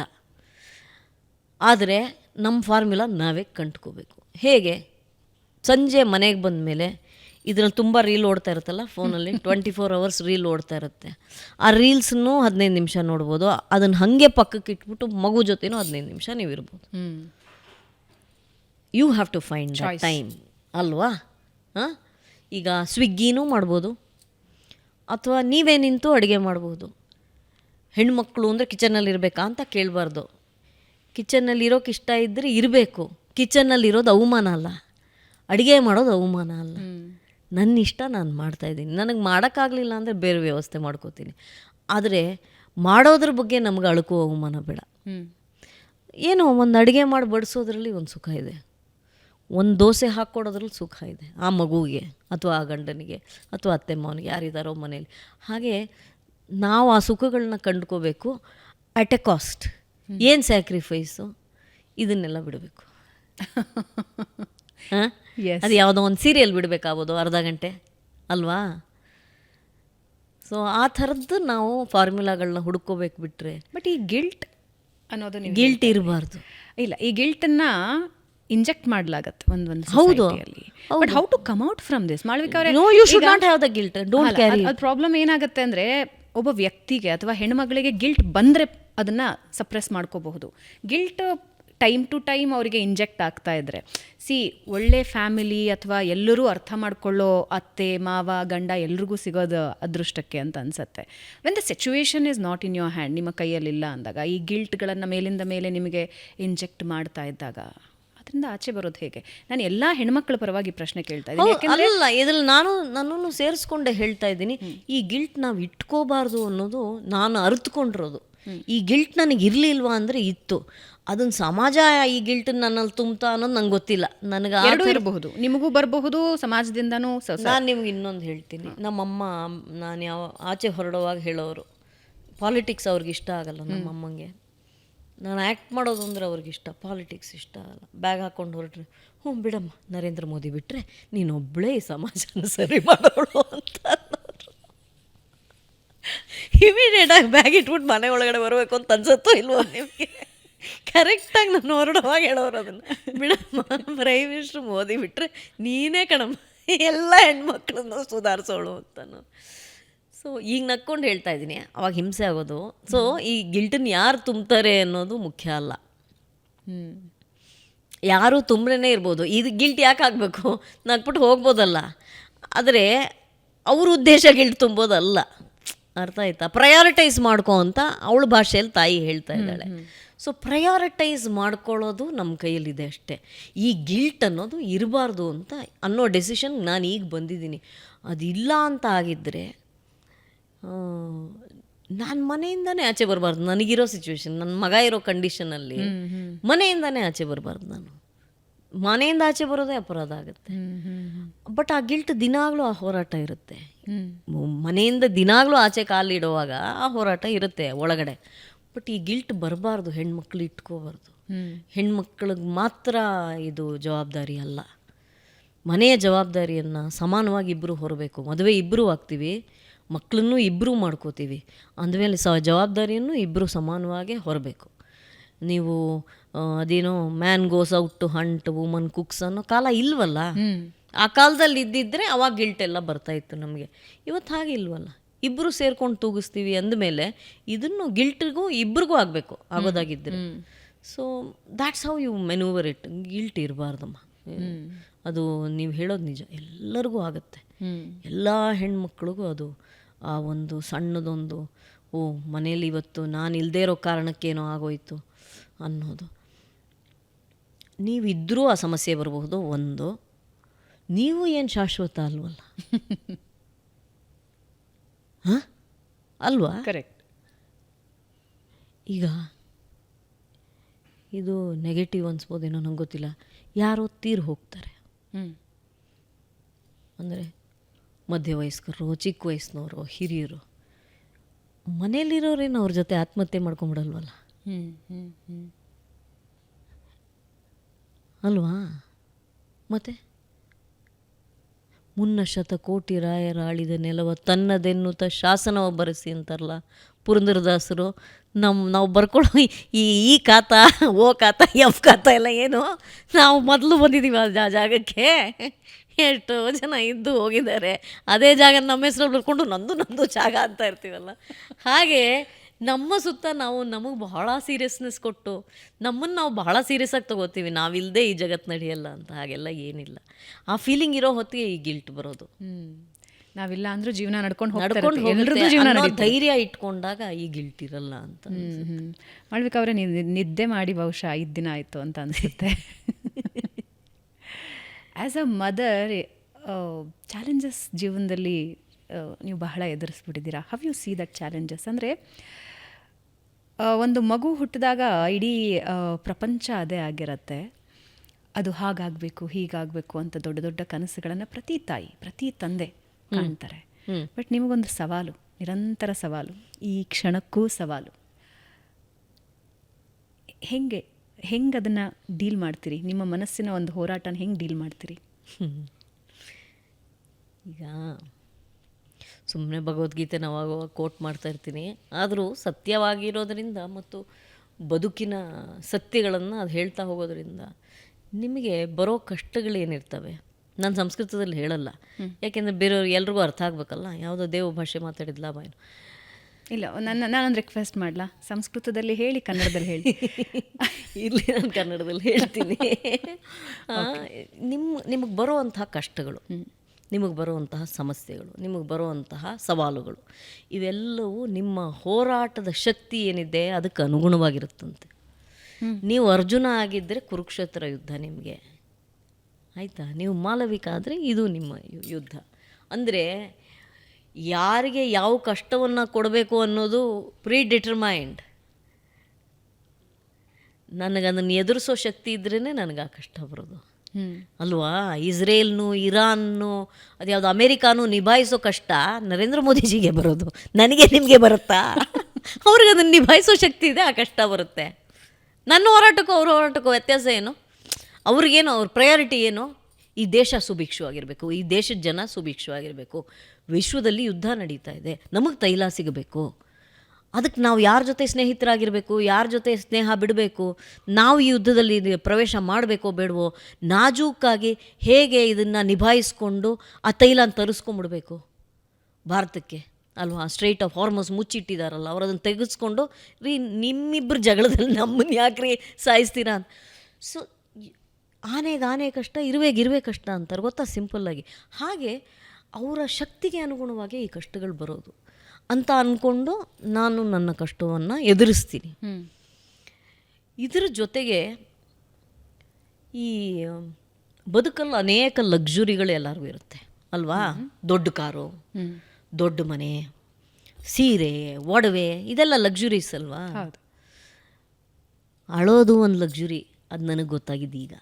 ಅಳೋದು ಒಂದು ಲಕ್ಸುರಿ? ಹೌದು. ಅಂದರೆ ನಾನು ಅಳಕ್ಕೆ ಆಗಲ್ವೇ? ನಾನತ್ರ ಅವಿನಾಶ್ ಪರಿಸ್ಥಿತಿ ಏನು? ನಾನತ್ರ ನಮ್ಮಮ್ಮ ಒಡೆದು ಹೋಗ್ತಾರೆ, ನಮ್ಮ ತಂದೆ ಇದ್ದರೂ ಈಗಿಲ್ಲ. ಅವರನ್ನೆಲ್ಲ ಯಾರು ನಿಭಾಯಿಸೋದು? ಅವ್ರಿಗೆಲ್ಲ ಯಾರು ಧೈರ್ಯ ತುಂಬೋದು? ಸೊ ಏನಾಗುತ್ತೆ, ಅಳು ಅನ್ನೋದು ಕ್ರಮೇಣ ಮರ್ತು ಹೋಗುತ್ತೆ. ಬಿಕಾಸ್ ಬಿಕಮ್ಸ್ ಎ ಲಕ್ಸುರಿನು. When do you cry? ಇನ್ನೊಂದು, ನಾವೆಲ್ಲ ಸಾರ್ವಜನಿಕ ಬದುಕಲ್ಲಿದ್ದೀವಿ. ಸೊ ಏನು ಹೊರಗಡೆ ನಿಂತ್ಕೊಂಡು ಹತ್ತಿರ ಏನು ಅಂತ ಎಲ್ಲರೂ ಕೇಳ್ತಾರೆ. ಸಾಮಾನ್ಯವಾಗಿ ಯಾರಾದರೂ ಅಳ್ತಾಯಿದ್ರೆ ಎಲ್ಲರೂ ಕೇಳ್ತಾರೆ, ನಮ್ಮನ್ನು ಜಾಸ್ತಿ ಕೇಳ್ತಾರೆ. ಮತ್ತು ಈಗ ಸೋಷಿಯಲ್ ಮೀಡಿಯಲ್ಲಿ ಏನೇನೋ ಬರ್ಕೋತಾರೆ ಗೊತ್ತಾ? ಇವ್ರಿಗೆ KSIC ಸೀರೆ ಸಿಗಲಿಲ್ಲ ಅಂತ ಅಳ್ತಾ ಇದ್ದಾರೆ, ಮಾಡಬೇಕಂತನೂ ಬರೀಬೋದು. ಹೇಳ್ತಾ ಇರೋದು ನಾನು. ಅಂದರೆ ಸೊ ಆ ಅಳುಗೆ ಏನೇನೋ ಅರ್ಥಗಳನ್ನ ಕಲ್ಪಿಸ್ಕೊಂಡ್ಬಿಡ್ತಾರೆ. ಹಾಗಾಗಿ ಸಾರ್ವಜನಿಕವಾಗಿ ಅಳಕ್ಕಾಗಲ್ಲ, ಮನೆಯಲ್ಲಿ ಅಳಕ್ಕಾಗಲ್ಲ, ಎಲ್ಲಿ ಹೇಳ್ತೀರಾ? ಸೊ ಅಳು ಅನ್ನೋದು ಒಂದು ಲಕ್ಸುರಿ. ನನಗೆ ಬತ್ತು ಹೋಗಿದೆ ಅಳು. ಏನು ಮಾಡ್ತೀರಾ? ಭಾವನೆಗಳು ಬತ್ತೋಗಲ್ಲ ನಿಮ್ಮ ಹೆಸರು. ಆದರೆ ಈ ಥರದ ಪ್ರಕಟಣೆ ಅದು ಇದಾಗ್ಬಿಡುತ್ತೆ ಅಷ್ಟೆ. ಅದನ್ನು ನೀವು ಕಲ್ತ್ಕೊಂಡ್ಬಿಡ್ತೀರಾ. ಡು ಯು ಫೀಲ್ ಲೋನ್ಲಿ ಹಿಂಗಿದ್ದು ಯೋಚನೆ ಮಾಡಿದಾಗ? See, I don't feel lonely or bad for myself. I feel bad for the helplessness of that child. ಈಗ ನಮಗೇನಂತಾರೆ, ನಿಮಗೆ ಸಂಚಿತ ಪಾಪ, ಸಂಚಿತ ಪಾಪ ಬ್ಯಾಂಕು, ಆ ಕರ್ಮಗಳನ್ನ ಅಲ್ಲಿಂದ ಹೊತ್ಕೊಂಡು ಈ ಬದುಕಿಗೆ ಬಂದಿದ್ದೀರಿ. ಈಗ ನಮ್ಮಲ್ಲಿ ಏನು ನಂಬಿಕೆ ಇದೆ, ಮರು ಜನ್ಮ ಇದೆ. ಈ ಜನ್ಮದಲ್ಲಿ ನಾವು ಮಾಡೋ ಏನೇ ಕ್ರಿಯೆಗಳಿರಬಹುದು, ಇವೆಲ್ಲವೂ ಮುಂದಿನ ಜನ್ಮದಲ್ಲಿ ನೀನು ಕತ್ತೆಯಾಗಿ ಹುಡ್ತೀಯ, ಕೋಣ ಆಗಿ ಹುಡ್ತೀಯ, ಕೋತಿಯಾಗಿ ಹುಡ್ತೀಯ ಅಂತೆಲ್ಲ ಮನೆಯಲ್ಲಿ ಹೆದರಿಸ್ತಾರೆ, ಗೊತ್ತಾ?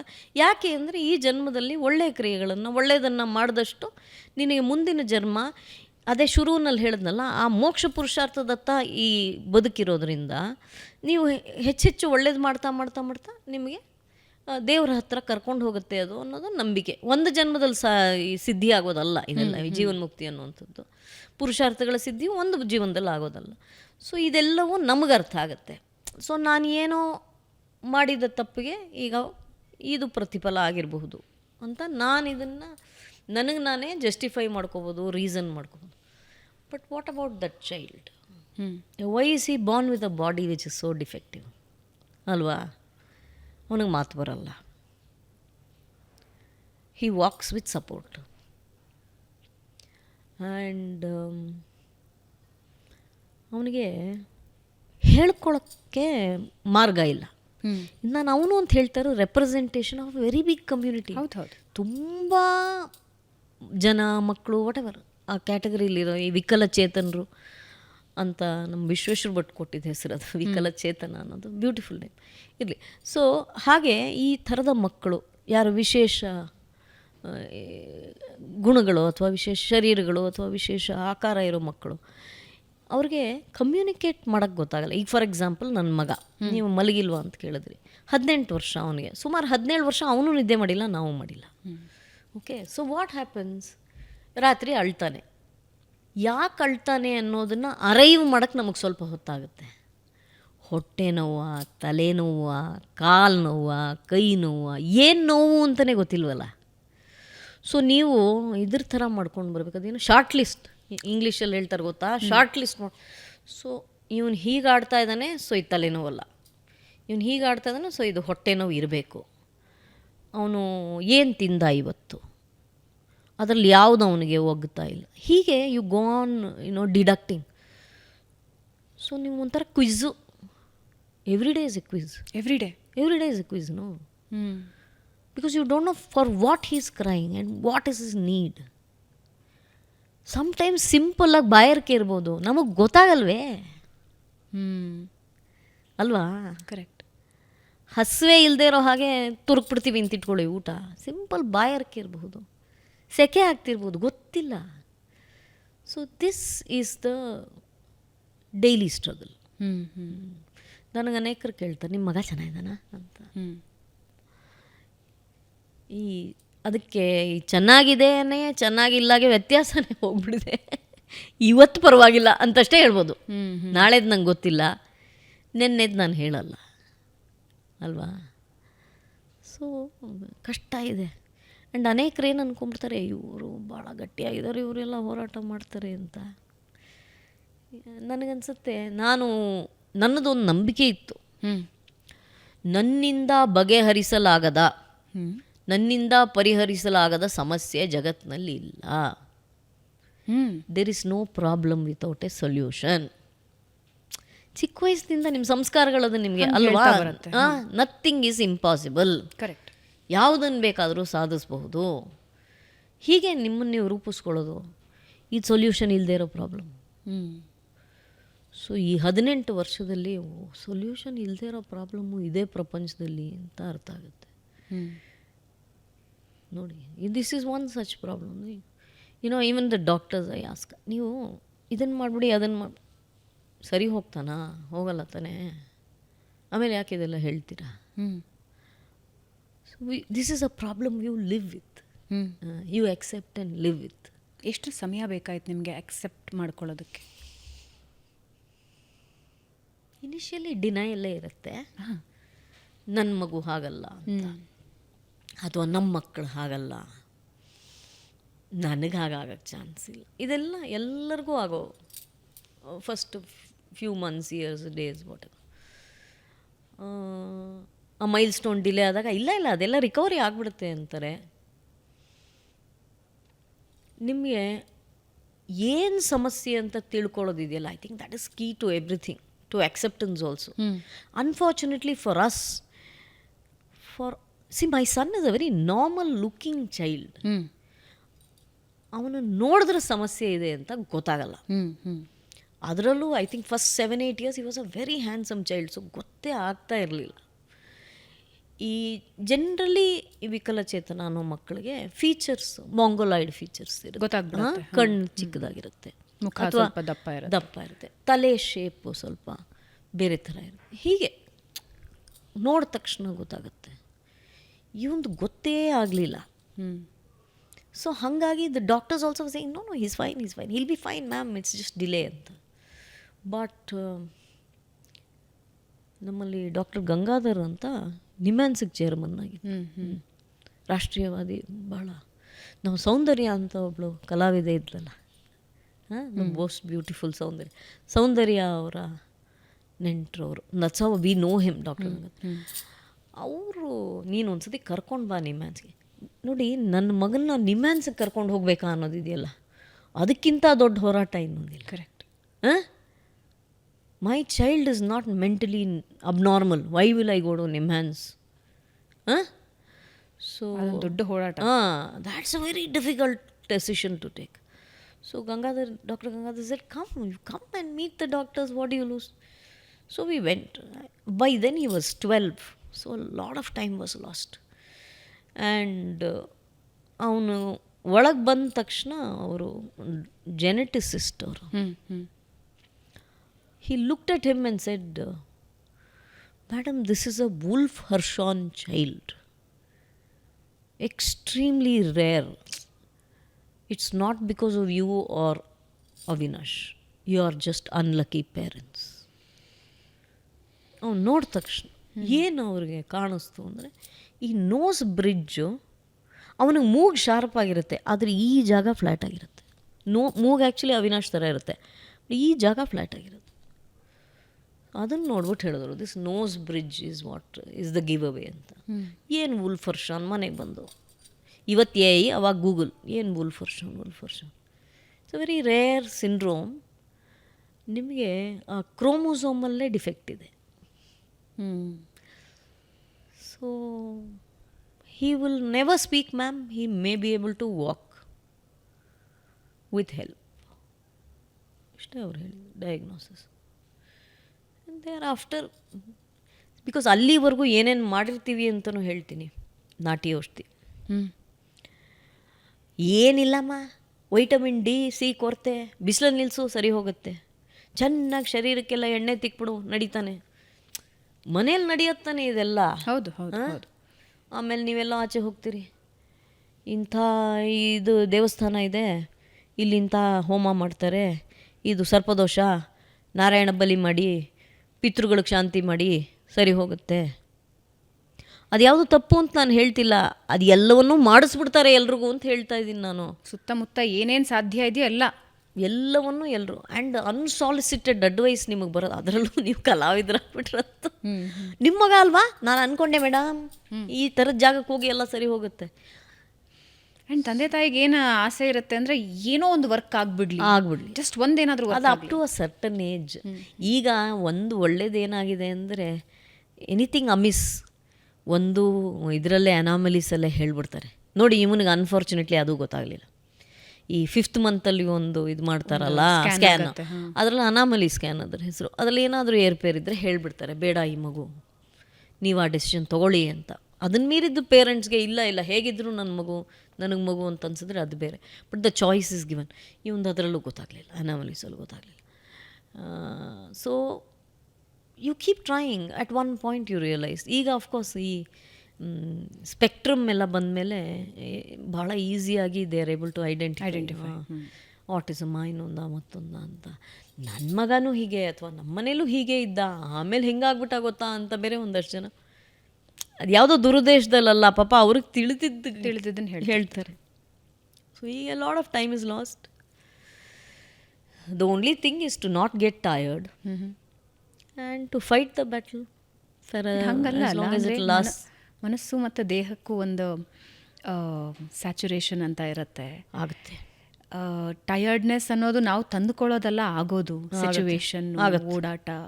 ಆ್ಯಂಡ್ ನನಗೆ ವೆನ್ ಐ ಹರ್ಡ್ 5 ದಿನ ಆಯಿತು ನೀವು ನಿದ್ದೆ ಮಾಡಿ ಅಂತ ಹೇಳಿದಾಗ ಐ ಕುಡ್ ಇಮ್ಯಾಜಿನ್ ನಿಮ್ಮ ಎಷ್ಟು ಸ್ಟ್ರೇನ್ ಆಗಿರುತ್ತೆ ನಿಮಗೆ ಅಂತ. ಅಂಥದ್ರಲ್ಲಿ 18 ವರ್ಷ ನಿಮ್ಮನ್ನು ನೀವು ಕೊಟ್ಕೊಳ್ಳೋದು ಅಥವಾ 15 ವರ್ಷ ಆ ಹೋರಾಟ, ಐ ಕ್ಯಾನ್ ಇಮ್ಯಾಜಿನ್. ಟಯರ್ಡ್ನೆಸ್ ಅನ್ನೋದು ಒಬ್ವಿಯಸ್ಲಿ ಕಾಡೋದಕ್ಕೆ ಶುರು ಆಗುತ್ತೆ ಒಂದು ಪಾಯಿಂಟ್ ಆಫ್ ಟೈಮಲ್ಲಿ. I am tired, I need some break, I need some relaxation ಅಂತ. ಹೇಗೆ ಹ್ಯಾಂಡಲ್ ಮಾಡ್ತೀರಿ ನೀವಾಗಲಿ ಅವಿನಾಶ್ ಅವರಾಗಲಿ? ತಂದೆ ತಾಯಿಯಾಗಿ ನೀವು ಐ ಥಿಂಕ್ ಎವ್ರಿ ಡೇ ಅದ್ರ ಬಗ್ಗೆ ನಿಮಗೆ ಕಣ್ಣೆದುರುಗಡೆ ಇದ್ದಾಗ ಎವ್ರಿ ಡೇ ಅದೊಂದು ಆಗುತ್ತೆ. ಎಕ್ಸಾಷನ್ ನನಗೆ ಈಗೀಗ ಅನಿಸೋದು, ನನಗೆ 50 ವರ್ಷ ಆಗೋಗಿದೆ. ಇದು ಬದುಕು ಹೇಗಿದೆ ಅಂತ, ಈ ಬದುಕಿನ ಒಂದು ಏನು ಬದುಕು ನಿಮ್ಮ ಮುಂದೆ ನಿಲ್ಲಿಸುವಂತಹ ಸವಾಲುಗಳು ಏನಾಗುತ್ತೆ.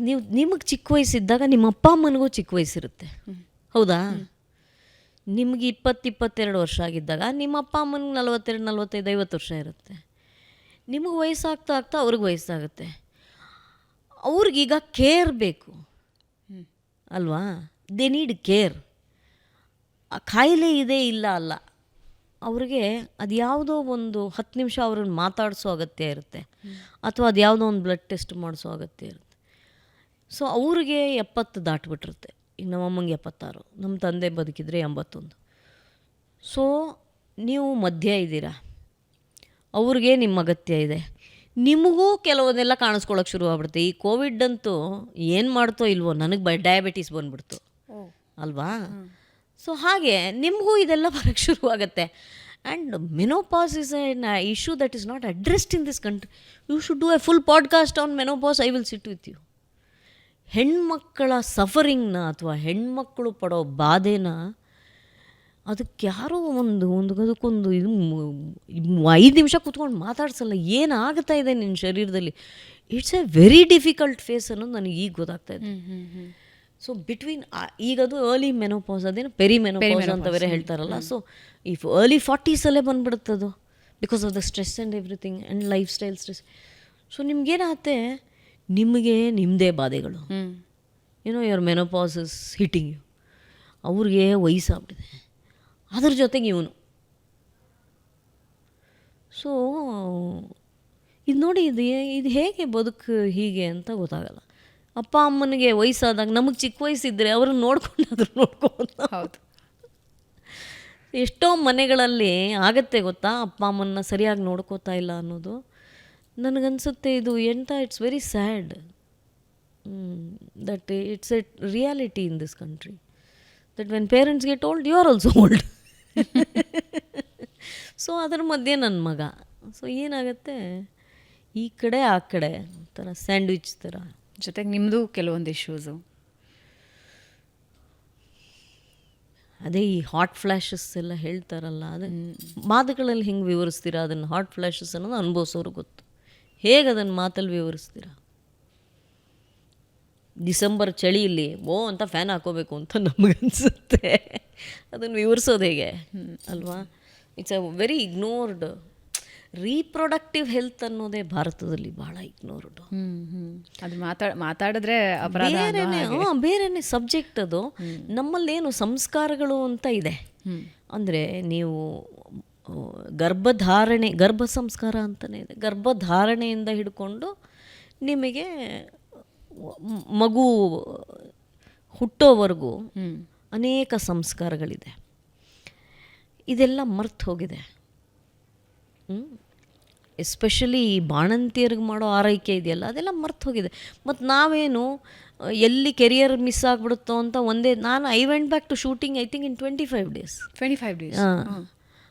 ಅವರು ನಮ್ಮ ಡೈರೆಕ್ಟ್ರು ಕೆ ಬಾಲಚಂದರ್ ಅಂತ ಬಂದು ಆ್ಯಕ್ಟ್ ಮಾಡು ಅಷ್ಟೇ ಅಂದ್ಬಿಟ್ರು. ಅದೇ ಸರ್ ಅದೆಲ್ಲ ಪರವಾಗಿಲ್ಲ ಬಾ, ಅದೆಲ್ಲ ಮಗು ಎಲ್ಲ ದೊಡ್ಡದಾಗತ್ತೆ ಬಾ ಅಂತ. ಹಾಗೆ ಸೊ ಏನಾಗ್ಬಿಟ್ಟಿದೆ ಇವತ್ತಿನ ಕಾಲಕ್ಕೆ ನಾವು ಕೆರಿಯರ್ ಅಂತ ಹೊರಟೋಗ್ತೀವಿ. ಸೊ ಆ ಗರ್ಭ ಸಂಸ್ಕಾರ ಮತ್ತು ಆ ಬಾಣಂತನ ಇವುಗಳನ್ನು ಸಂಪೂರ್ಣವಾಗಿ ಮನೆಯಲ್ಲಿ ಮಾಡೋಕ್ಕೂ ಇಲ್ಲ ಜನ ಅಂತಲೂ ಅನಿಸುತ್ತೆ. ಮಾಡೋರು ಯಾರು ಬಹಳ ಕಮ್ಮಿ, ಮರ್ತು ಹೋಗಿದೆ. ತುಂಬ ಸಂಸ್ಕಾರಗಳು ಮರ್ತು ಹೋಗಿದೆ. ಯಾಕೆ ಇದನ್ನು ಹೇಳ್ತಾ ಇದ್ದೀನಿ ಅಂದರೆ ರೀಪ್ರೊಡಕ್ಟಿವ್ ಹೆಲ್ತ್ ಯಾಕೆ ಇಗ್ನೋರ್ ಆಗಿದೆ ಅನ್ನೋದಕ್ಕೆ ಹೇಳ್ತಾ ಇದ್ದೀನಿ. ಪ್ರಾಯಶಃ ಒಂದು 200 ವರ್ಷದ ಹಿಂದೆ ಈ ಸಮಸ್ಯೆ ಇದ್ದಿರಲ್ವೇನೋ, ಇವತ್ತಿನ ಕಾಲಕ್ಕೆ ಆ ಸಮಸ್ಯೆ ಇದೆ. ಸೊ ಈ ಸರಿಯಾದ ಗರ್ಭ ಸಂಸ್ಕಾರಗಳು ನಾವು ಮಾಡಲ್ಲ. ಅದಾದಮೇಲೆ ಇನ್ಕ್ಲೂಡಿಂಗ್ ಸೀಮಂತ ಅದು ಇದು ಎಲ್ಲವೂ ಒಂಥರ ಫ್ಯಾಷನ್ ಥರ ಆಗುತ್ತೆ ಬಿಟ್ಟರೆ ಆ್ಯಕ್ಚುಯಲ್ಲಾಗಿ ಅದು ಏನೇನು ಮಾಡಬೇಕು ಶಾಸ್ತ್ರ ಅದೆಲ್ಲ ಮಾಡಲ್ಲ ಅಲ್ವಾ. ಬಳೆ ತೊಟ್ಕೊಳ್ಳೋದು, ಒಂದು ದೊಡ್ಡ ಇದರಲ್ಲಿ ಸೀಮಂತ ಮಾಡೋದು ಅಷ್ಟೇ ಅಲ್ವಾ.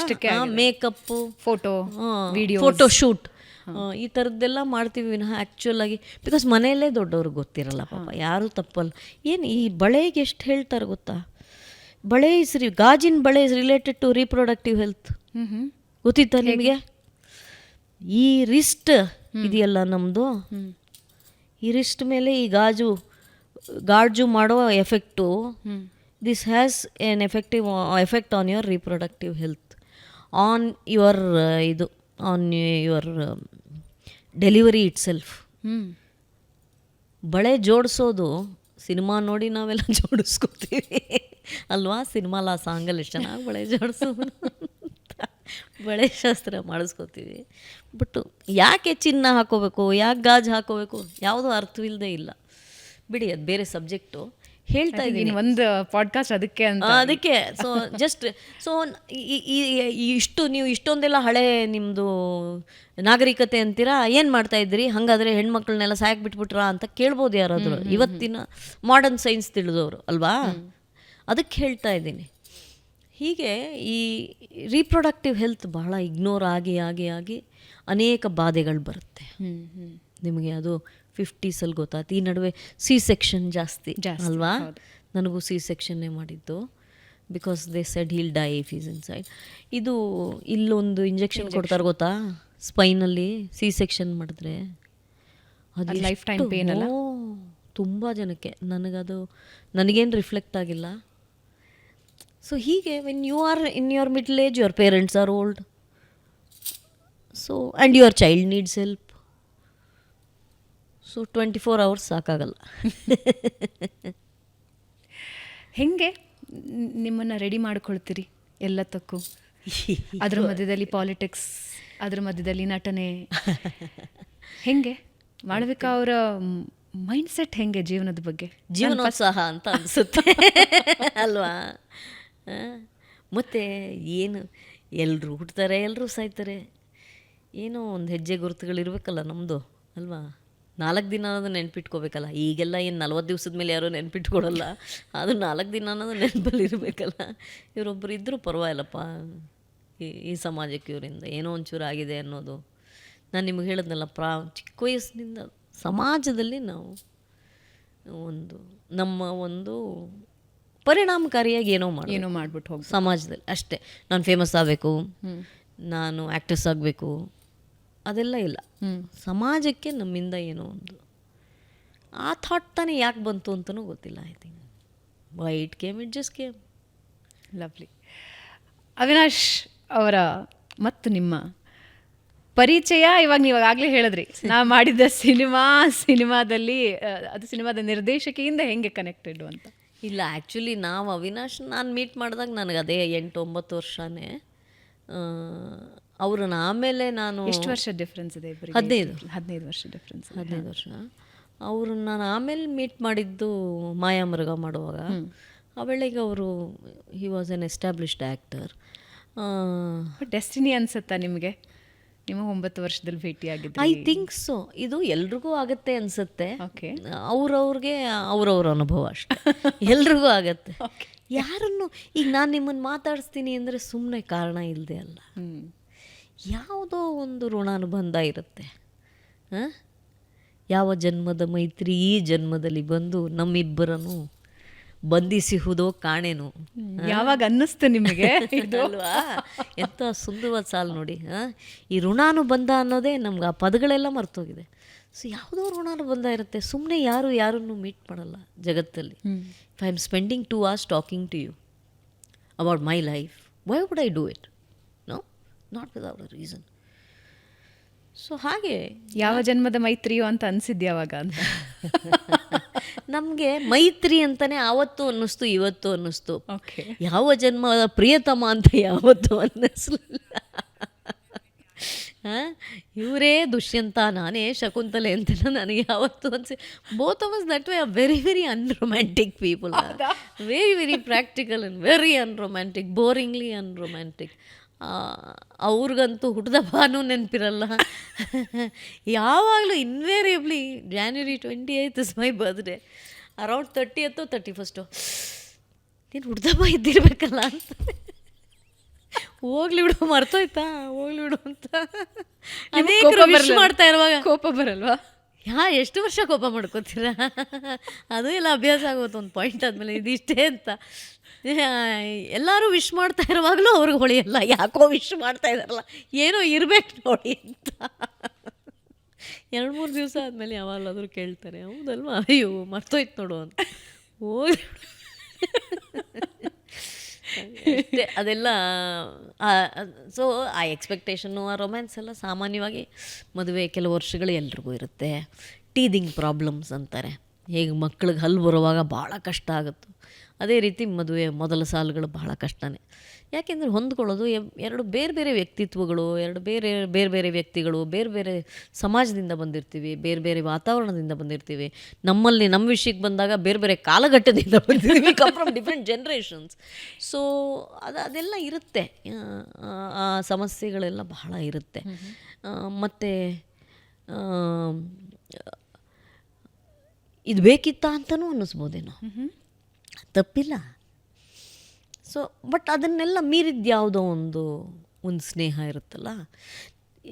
ಇವತ್ತಿನ ಕಾಲಕ್ಕೆ ಮದುವೆಗಳು ಮುರಿದು ಬಿಡ್ತಾ ಇರೋ ಕಾರಣ ನನಗನ್ಸುತ್ತೆ, ಎಷ್ಟೇ ಈ ಸಮಾನತೆ ಅದು ಇದು ಮಾತಾಡಿದ್ರು ಎಲ್ಲೋ ಒಂದು ಕಡೆ ಗೌರವ ಕಡಿಮೆ. ಎರಡೂ ಕಡೆಯಿಂದ ಬರೀ ನಾನು ಅದನ್ನು ಹೆಣ್ಮಕ್ಳಿಗೆ ಗಂಡಸರು ಗೌರವ ಕೊಡಲ್ಲ, ಇದ್ದಿರಬಹುದು. ಮೇ ಬಿ ನಮ್ಮ ಪೇರೆಂಟ್ಸ್ ಜನ್ರೇಷನ್ಗೆ ಅದು ಇದ್ದಿರ್ಬೋದೇನೋ. ಕೂತ್ಕೊ ನೀನು ಅಂತ ಗಂಡಸರು ಹೆಣ್ಮಕ್ಳನ್ನ ಗದರೋದಿಲ್ಲ. ಇವತ್ತಿನ ಕಾಲಕ್ಕೆ ಹೆಣ್ಮಕ್ಳಿಗೂ that mutual respect is lacking in girls also, I feel. So ಅದೇನಂತೆ, ನಿಮಗೆ ಆ ಗೌರವ ಇಲ್ಲದೆ ಇದ್ದ ಜಾಗದಲ್ಲಿ ಒಟ್ಟಿಗೆ ಬದುಕೋದು ಕಷ್ಟ ಆಗ್ಬಿಡುತ್ತೆ. It boils down to respect for each other, that's all. So if you are friends then it's easier. You don't take each other for granted. ಇರ್ತಾರೆ ಬಿಡು ಅನ್ನೋ ಸೋ ಈಸಿ ಅಂತ. ಅಂದರೆ 15 ವರ್ಷದ It's not easy at all. ಯಾಕೆಂದ್ರೆ ಒಂದು ಇಡೀ generation. No, but if the basic respect is there, then it sustains. Basic respect, friendship leads to basic respect. You have to be friends. ಅದಕ್ಕೆ ಹೇಳಿದೆ, ಯಾವ ಜನ್ಮದ ಮೈತ್ರಿ, ಯಾವ ಜನ್ಮದ ಪ್ರೇಮ ಅಲ್ಲ, ಜನ್ಮ ಜನ್ಮದ ಅನುಬಂಧ ಅಲ್ಲ, ನಮ್ಮ ಯಾವ ಜನ್ಮದ ಮೈತ್ರಿ ಅಷ್ಟೇ.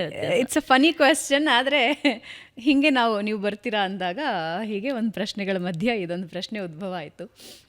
ಅವಿನಾಶ್ ಅವರು ಮನೆಯಲ್ಲಿ ರಾಮಚಂದ್ರ ಶಾಸ್ತ್ರಿಗಳ ಥರ ಏನಾದರೂ ಆಡ್ತಾರ? ಈ ರಾಮಚಂದ್ರ ಶಾಸ್ತ್ರಿಗಳ ಥರ ಇದ್ದರೆ ನಾನು ಖುಷಿಯಾಗಿದ್ದು ಬಿಡ್ತೀನಿ. ಅವ್ರು ಎಲ್ಲನೂ ಯಾರಿಗೂ ಗೊತ್ತಿಲ್ಲದೆ ಇರೋ ಒಂದು ಸೈಡ್ ಇದೆ ಅವ್ರಿಗೆ. ಹೌದಾ? ಸಿಕ್ಕಾಪಟ್ಟೆ ಹಾಸ್ಯ ಪ್ರಜ್ಞೆ ಇದೆ ಅವ್ರ ಮನೆಯಲ್ಲಿ, ಎಲ್ರಿಗೂ ಇದೆ. ಹಾಸ್ಯ ಪ್ರಜ್ಞೆ ಅನ್ನೋದು ಇದಲ್ಲ, ಏನಂತಾರೆ, ಈ ಸ್ಲ್ಯಾಪ್ಸ್ಟಿಕ್ ಅಲ್ಲ. ಅಂದರೆ ಮುಖ ಸೊಟ್ಟ ಮಾಡೋದು ಹೀಗೆಲ್ಲ ಅದಲ್ಲ. ಅದನ್ನು ಹೇಗೆ ಹೇಳೋದು, ವೈಸ್ ಕ್ರ್ಯಾಕ್ಸ್ ಅಂತಾರೆ ಇಂಗ್ಲೀಷಲ್ಲಿ. ಅವ್ರಿಗೆಲ್ಲದ್ರಲ್ಲೂ ಹಾಸ್ಯ ಕಾಣ್ತಾ ಇರುತ್ತೆ. ನಮಗೆಲ್ಲ ಅಂದರೆ ಪರ್ಸ್ನಲಿ ಒಬ್ಬ ವೀಕ್ಷಕಳಾಗಿ ನನಗನ್ಸೋದು ಅವಿನಾಶ್ ಅವರು ಅಂತಂದರೆ ತುಂಬ ಸ್ಟ್ರಿಕ್ಟ್ ಇರ್ತಾರೆ, ಫುಲ್ ಸೀರಿಯಸ್ ವ್ಯಕ್ತಿತ್ವದ. ಯಾಕೆಂದರೆ ಅವ್ರ ಪಾತ್ರಗಳ ಮೂಲಕ ಪರಿಚಯ ಅಲ್ವಾ, ಹಾಗಾಗಿ ನಮಗನ್ಸೋದು ಬಹಳ ಸೀರಿಯಸ್ ವ್ಯಕ್ತಿ ಇರಬೇಕು ಇವರು. ಮನೆಯಲ್ಲಿ ಯಾರ ಜೊತೆನೂ ಜಾಸ್ತಿ ಮಾತಾಡಲ್ಲ, ಗರಂ ಆಗಿರ್ತಾರೇನೋ ಅಂತ ಅನ್ಸುತ್ತೆ. ನೋಡಿ, ನಾನು ಅವ್ರ ಮನೆ ಲಕ್ಷಣ ಹೇಳ್ತೀನಿ. ಅವ್ರಿಗೆ 3 ಜನ ಅಣ್ಣಂದರು. ರಂಗನಾಥ ಅಂತ ದೊಡ್ಡವರು, ಸಂಘದ ಆರ್ ಎಸ್ ಎಸ್ಗಾಗಿ ತಾನು ಅಂತ ಅಂದ್ಕೊಂಡವರು. ಅದಾದ್ಮೇಲೆ ರಮೇಶ ಅಂತ, ಇನ್ನೊಬ್ಬರು ನಾಗೇಂದ್ರ ಅಂತ, ಅವ್ರಿಗಿಬ್ಬರು ಅಕ್ಕಂದರು, ಪರಿಮಳ ಅಂತ, ಪ್ರಭಾ ಅಂತ. ಅದಲ್ಲದೆ ಅವ್ರ ತಂದೆಯ ಮೊದಲ ಪತ್ನಿಯ ಇಬ್ಬರು ಅಕ್ಕಂದರು, ನರ್ಸು ಅಂತ ಒಬ್ಬರು, ಸತ್ಯವತಿ ಅಂತ ಒಬ್ಬರು. ಹೀಗೆ ದೇರ್ ಫ್ಯಾಮಿಲಿ. ಈಗ Avinash is the youngest in that family. So ಅವರೆಲ್ಲ ತುಂಬ, ಅವ್ರು ನನಗಿಂತ 15 ವರ್ಷ ದೊಡ್ಡವರು, ಬಟ್ ಅವ್ರ ಅಣ್ಣಂದ್ರ ಅಕ್ಕಂದ್ರಲ್ಲ ಅವ್ರಿಗಿಂತ ತುಂಬ ದೊಡ್ಡವರು, ಆಯಿತಾ. His 2 brothers are elder to my father also. So ಆ ಥರದ ಇದು. ನಾನು ಸುಮ್ಮನೆ ನಿಮಗೊಂದು ಉದಾಹರಣೆ ಹೇಳ್ತೇನೆ. ಅವ್ರ ಅಣ್ಣ ನಾಗೇಂದ್ರ, ಅವ್ರ ಮನೆಯ ಗುಣಕ್ಕೆ ನಾನು ಹೇಳ್ತಾರೆ, ಅವ್ರು ಎಲ್ಲದರಲ್ಲೂ ಹೇಗೆ ಜೋಕ್. ಅವ್ರು ನಾಗೇಂದ್ರ ಅವ್ರ ಹೆಂಡ್ತಿದ್ದು ಅಂದರೆ ಅದು ಅರೇಂಜ್ಡ್ ಲವ್, ಅಂದೇನು ಲವ್ ಅಲ್ಲ, ಅರೇಂಜ್ಡೇ, ಬಟ್ ಏನು ಜಾತಕ ನೋಡಿ ಮಾಡಿದ್ದಲ್ಲ. ನೀವು ಇವ್ರನ್ನ ಆಗ್ತೀರಾ ಅಂತ ಕೇಳಿದ್ದು.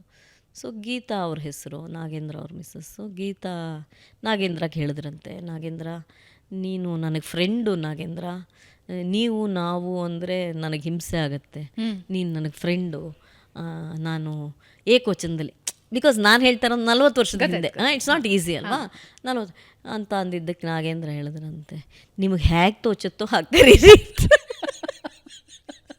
So this is their basic nature. ಅವ್ರ ಮನೇಲಿ ಎಲ್ಲರೂ ಇರೋದೇ ಹೀಗೆ, ಎಲ್ಲವೂ ಅವ್ರಿಗೆ ಎಲ್ಲವೂ ಹಾಸ್ಯ, ಯಾವುದಕ್ಕೂ ತುಂಬ ತಲೆ ಕೆಡಿಸ್ಕೊಳ್ಳೋ ಜನ ಅಲ್ಲ. Actually Avinash is like that through out the day. ಗೊತ್ತಾಗಲ್ಲ ಅಷ್ಟೇ, ಹೊರಗಡೆ ಇರೋರು ಮತ್ತು ಅವರು ಭಾಳ ಒಂದು ಹಿಂಗೆ ಇಟ್ಕೊಂಡು ಮಾತಾಡ್ತಾರೆ. ಸೊ ಗೊತ್ತಾಗಲ್ಲ ಅದು ಎಷ್ಟು ಒಳಗಡೆ, ಎಷ್ಟು ಅದೊಂಥರ ತುಂಬ ಅದು ಸರ್ಕಾಸ್ಟಿಕ್ ಅನ್ನೋಕ್ಕಾಗಲ್ಲ, ಬಟ್ ಅದು ತುಂಬ ಸರ್ಕಾಸಮ್ ಇರುತ್ತೆ. ಓಕೆ, ಅದೇ ಕೆಟ್ಟ ರೀತಿಲಲ್ಲ, ಬಟ್ ಆಡ್ಕೊಳ್ಳೋದು ಜಾಸ್ತಿ, ಕಾಲೆಳೆಯೋದು ಜಾಸ್ತಿ. ಅದೇ ಹೇಳಿದ್ನಲ್ಲ, ನೆನ್ನೆನೂ ಮೊನ್ನೆ ಹುಡ್ದ ಬರಬೇಕಲ್ವಾ ಅಂದ್ಬಿಟ್ಟು ನಕ್ಬಿಟ್ಟು ಹೋಗ್ತಾರೆ. ಜಗಳ ಆಡೋಕ್ಕೆ ನಿಮಗೆ ಚಾನ್ಸ್ ಸಿಗಲ್ಲ.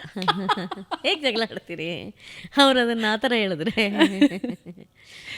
ಹಾಗೆ ನಾವು ಜಗಳ ಆಡೋದನ್ನು ನಾನು ಕಾನ್ಷಿಯಸ್ ಆಗಿ ಜಗಳ ಅಲ್ಲ, ಯಾಕೆ 15 ವರ್ಷದ ಗ್ಯಾಪ್ ಇರುವಾಗ ಬೇರೆ ಬೇರೆ ಜನ್ರೇಷನ್, ಬೇರೆ ಬೇರೆ ತಲೆಮಾರು, ಬೇರೆ ಬೇರೆ ಪ್ರಪಂಚನ ಅವ್ರು ನೋಡೋ ರೀತಿನೇ ಬೇರೆ, ನಾನು ನೋಡೋ ರೀತಿನೇ ಬೇರೆ. ನಮ್ಮ ಆದಮೇಲಿನ ಜನ್ರೇಷನ್ ಎಲ್ಲ ಬಂದ್ಬಿಟ್ಟಿದೆ. ಜಗಳಗಳಾಗಲ್ವ ಅಂದರೆ ಭಿನ್ನಾಭಿಪ್ರಾಯಗಳು ಇರಬಹುದೇನೋ, ಭಿನ್ನಾಭಿಪ್ರಾಯ, ವಾದ, ಚರ್ಚೆ, ಅದನ್ನು ಮೀರಿದ ಜಗಳ ಆಗೋದು ಯಾವಾಗ ಅಂದರೆ ಪ್ರತಿಕ್ರಿಯೆ ಇದ್ದಾಗ. ನಾನು ಇದೊಂದು ಕಾನ್ಷಿಯಸ್ ಡೆಸಿಷನ್, ಈಗ ನಮಗೆ ಮದುವೆ ಆಗಿ 25 ವರ್ಷ ಆಗಿದೆ, ಒಂದು ಆಲ್ಮೋಸ್ಟ್ 20 ವರ್ಷದ ಹಿಂದೆ ಅಂತಲೇ ಅನಿಸುತ್ತೆ, I took a conscious decision of not to retaliate or react. ಅಷ್ಟು ಸುಲಭನ ಅದು? ತುಂಬ ಕಷ್ಟ. ಬಟ್ ನಿಮ್ಮನ್ನು ನೀವು ನೋಡಿ,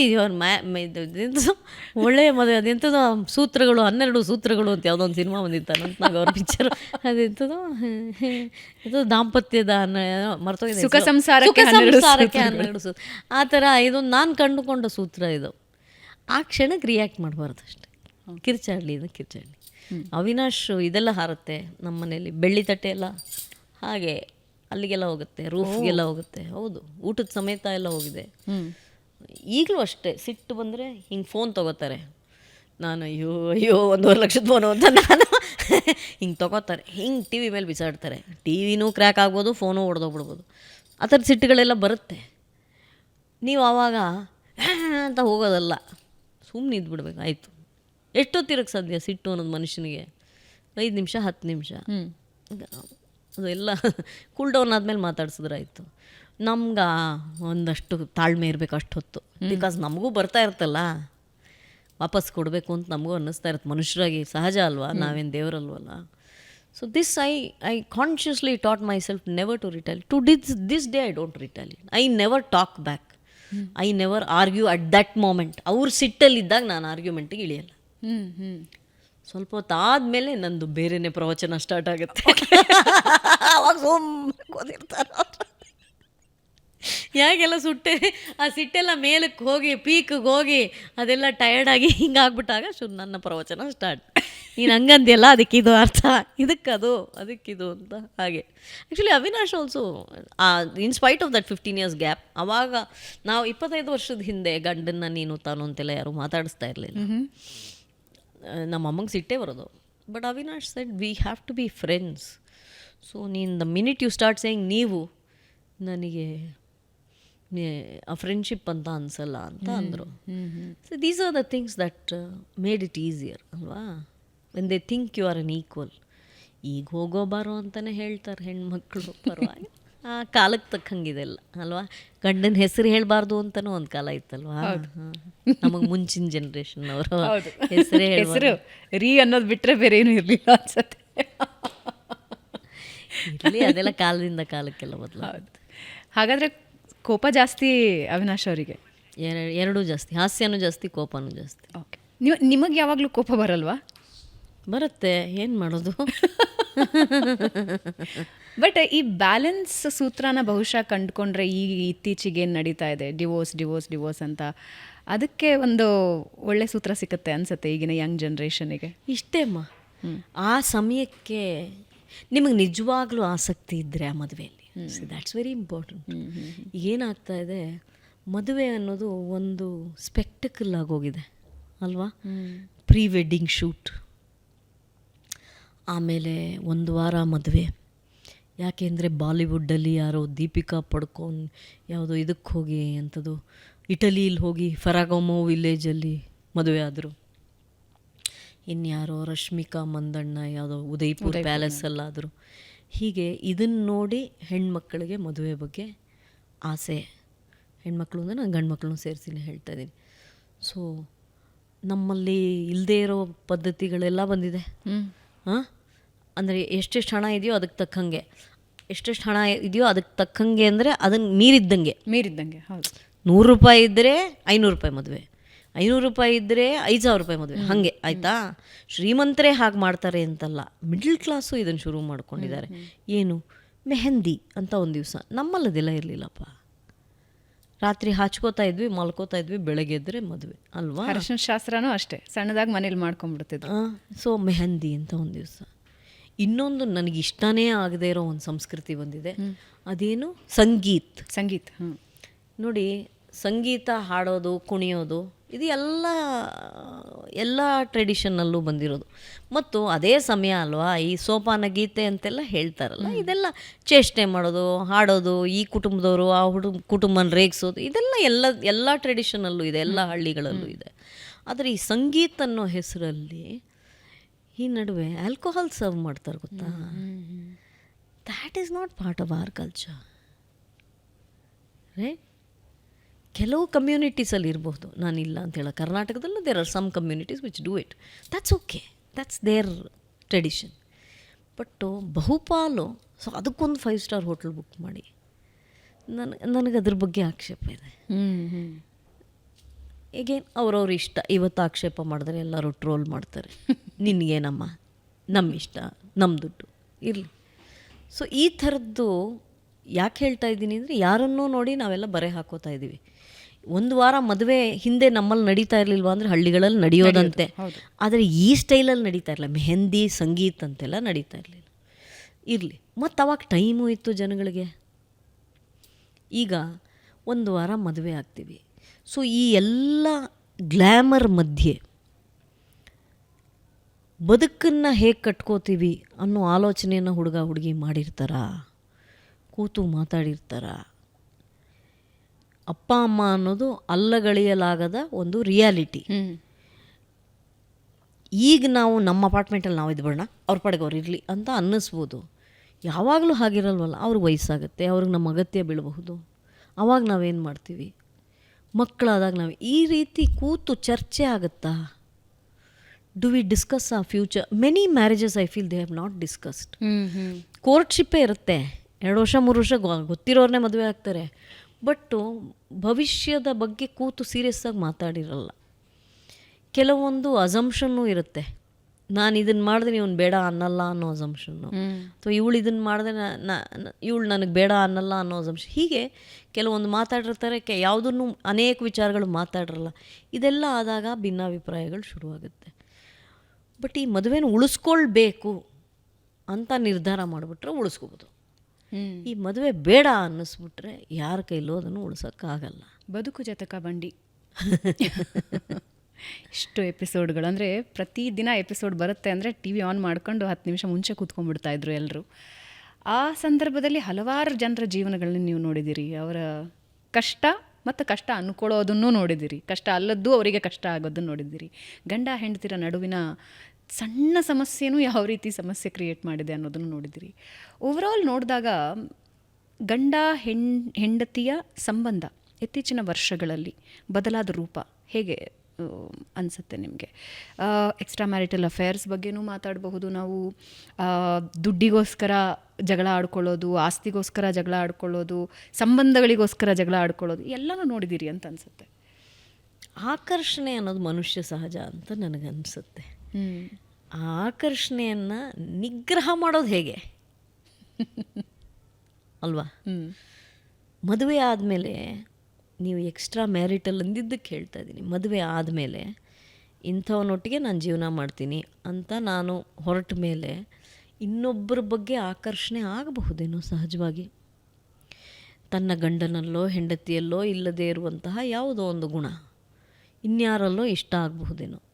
ಆದರೆ ಆ ಆಕರ್ಷಣೆಗೆ ಒಂದು ಲಕ್ಷ್ಮಣ ರೇಖೆಯನ್ನು ಹಾಕ್ಕೊಂಡು ದಾಟಬಾರ್ದು ಅನ್ನುವ ನಿಗ್ರಹ, ಇದನ್ನು ನಾವು ಎಷ್ಟು ಮಾಡ್ತೀವಿ ಅನ್ನೋದ್ರ ಮೇಲೆ ಎಲ್ಲ ನಿಂತಿದೆ ಅಲ್ವಾ?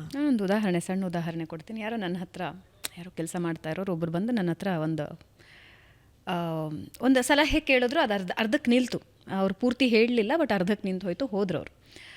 ಆಕೆ ಹೇಳ್ತಾರೆ, ನನ್ನ ಗಂಡ ಇನ್ನೊಬ್ಬಳನ್ನ ಮದುವೆ ಆಗಿದ್ದಾನೆ, ನನಗಿಬ್ಬರು ಮಕ್ಕಳಿದ್ದಾರೆ. ಆದರೆ ಆ ಗಂಡ ಮೊದಲನೇ ಹೆಂಡ್ತಿನ ಬಿಡೋದಕ್ಕೆ ರೆಡಿ ಇಲ್ಲ. ಎರಡನೇ ಹೆಂಡ್ತಿನೂ ಬೇಕು, ಮೊದಲನೇ ಹೆಂಡ್ತಿನೂ ಬೇಕು. ಇದರ ನಡುವಲ್ಲಿ ಈಕೆಗೆ ಬೇರೊಬ್ಬನ ಜೊತೆ ಸಂಬಂಧ ಬೆಳೆಯುತ್ತೆ.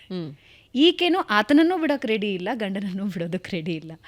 ಈ ಯಾವ ರೀತಿಯ ಸೊಸೈಟಿಯಲ್ಲಿ ನಾವಿದ್ದೀವಿ, ಯಾವ ರೀತಿಯ ಸೊಸೈಟಿಗೆ ನಾವು ಎಕ್ಸ್ಪೋಸ್ ಆಗ್ತಿದ್ದೀವಿ ಅನ್ನೋ ಪ್ರಶ್ನೆ ಹುಟ್ಕೊಳ್ತು. ಅರ್ಧಕ್ಕೆ ಆಕೆ ಹೇಳೋದೇನೆಂದರೆ, ನನ್ನ ಗಂಡ ನನಗೆ ಸಮಸ್ಯೆ ಮಾಡದೇ ಇದ್ರಾಯ್ತು, ನಾನು ಈ ವ್ಯಕ್ತಿ ಜೊತೆ ಚೆನ್ನಾಗಿದ್ದೀನಿ, ಆತ ನನ್ನ ಬಿಡಲಿಲ್ಲ ಅಂದರೂ ಪರವಾಗಿಲ್ಲ, ಹೊಡಿಬಾರ್ದಷ್ಟೇ ನನಗೆ ಅಂತ. ನನಗೆ ಆಶ್ಚರ್ಯ ಅನ್ನಿಸ್ತು. ಅಲ್ಲಿಗೆ ಮಾತು ನಿಂತೋಯ್ತು. ಯಾರೋ ಬಂದರು, ಆಕೆ ಪೂರ್ತಿ ಆ ವಿಷಯನ ಹೇಳೋದಕ್ಕಾಗಲಿಲ್ಲ, ಹೋದರು. ನನಗೆ ಯಾವ ರೀತಿ ಒಂದು ಸೊಸೈಟಿಗೆ ಎಕ್ಸ್ಪೋಸ್ ಆಗ್ತಾ ಇದೆ ಸಂಬಂಧಗಳು ಅಂತ ಅನ್ಸೋಕ್ಕೆ ಶುರು ಆಯಿತು. ಅಂದರೆ ಇದೊಂದು ಜಸ್ಟ್ ಒಂದು ಎಕ್ಸಾಂಪಲ್ ಕೊಡ್ತಾ ಇದ್ದೀನಿ.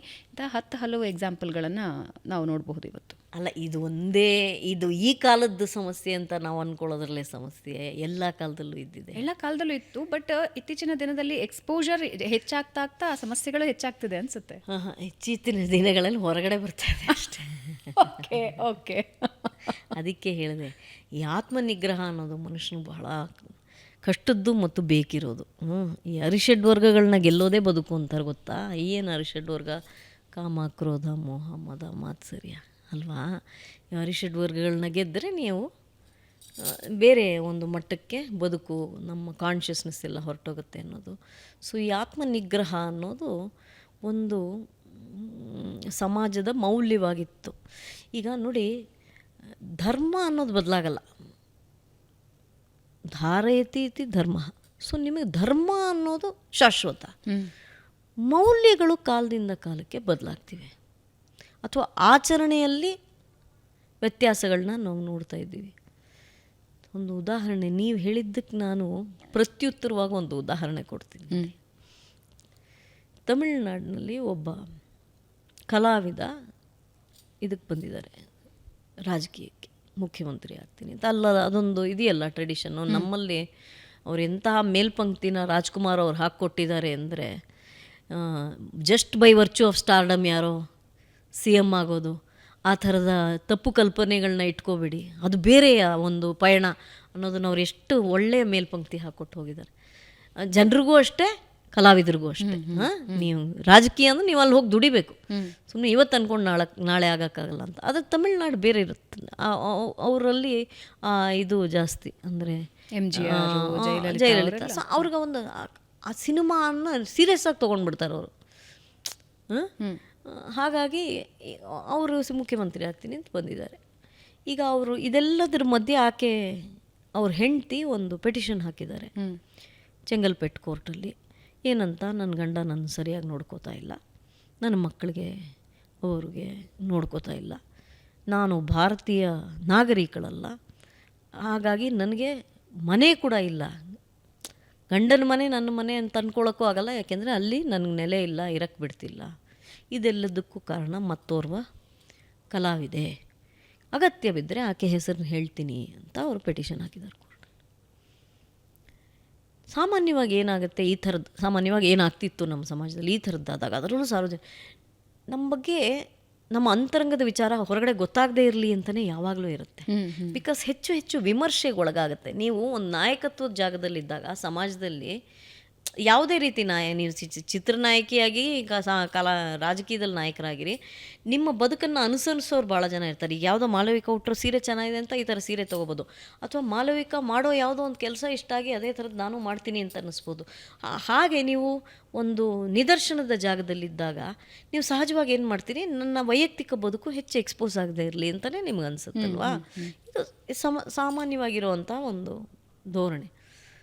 ಇವರು 2 ದಿನ ಬಿಟ್ಕೊಂಡು ಯಾವ ಕಲಾವಿದೆಯನ್ನು ಅವ್ರು ಸೂಚ್ಯವಾಗಿ ಹೇಳ್ತಾ ಇದ್ದಾರೋ ಆಕೆ ಜೊತೆನೇ ಒಂದು ಮದುವೆಗೆ ಹೋಗ್ತಾರೆ, ಟ್ವಿನ್ನಿಂಗ್ ಮಾಡಿಕೊಂಡು, ಅದೇ ಒಂದೇ ಥರ ಬಟ್ಟೆ ಹಾಕ್ಕೊಂಡು. ಸೊ ಇದು ಒಂಥರ ನನಗೆ, ಫಾರ್ ಮೀ ದಟ್ ವಾಸ್ ಏನೋ, I don't know what to call it, it was a tipping moment ಅಂತಾರೆ ಇಂಗ್ಲೀಷಲ್ಲಿ. ಅಂದರೆ ಇದು ಯಾವ ಸಮಾಜದಲ್ಲಿ ನಾವು ಬದುಕ್ತಾ ಇದ್ದೀವಿ ಅಂತ ನಮ್ಗೆ ಭಾಳ, ಇದು ಯಾವಲೋ ಒಂದು 10-20 ವರ್ಷಕ್ಕೆ ಒಂದು ಸತಿ ಆ ಥರದ್ದು ನಮಗೊಂದು ಇದು ಬರುತ್ತೆ ಥಾಟ್, ಇದೇನಪ್ಪ. ಮತ್ತು ಇದೊಂದು ಭಾಗ ಆಯಿತಾ, ಒಬ್ಬ ನಾಯಕ ಹೀಗೆ ಮಾಡಿಬಿಟ್ನಲ್ಲ ಅನ್ನೋದು ಒಂದು ಭಾಗ. ಹಿಂದೆ ಎಲ್ಲ ನಾನು ಅದಕ್ಕೆ ಹೇಳಿದೆ, ಎಂಥ ಮೇಲ್ಪಂಕ್ತಿ. ಈಗ ಇವರು ಎನ್ ಟಿ ರಾಮರಾವ್ ಕೃಷ್ಣನ ಪಾತ್ರ, ರಾಮನ ಪಾತ್ರ ಮಾಡೋರು, ಅವರು ಆ ಇಡೀ ದಿವಸ ಮೇಕಪ್ ಹಾಕ್ಕೊಂಡಾಗ ಊಟ ಕೂಡ ಮಾಡ್ತಾ ಇರಲಿಲ್ವಂತೆ. ಬೇರೆ ಅಭ್ಯಾಸಗಳೆಲ್ಲ ಬಿಟ್ಬಿಡಿ, ಬೆಳಗ್ಗೆ 3:30 ಊಟ ಮಾಡಿಬಿಡೋರಂತೆ, ಆಮೇಲೆ ಮೇಕಪ್ ಹಾಕ್ಕೊಂಡು ಇಡೀ ದಿವಸ ಆ್ಯಕ್ಟ್ ಮಾಡೋರು.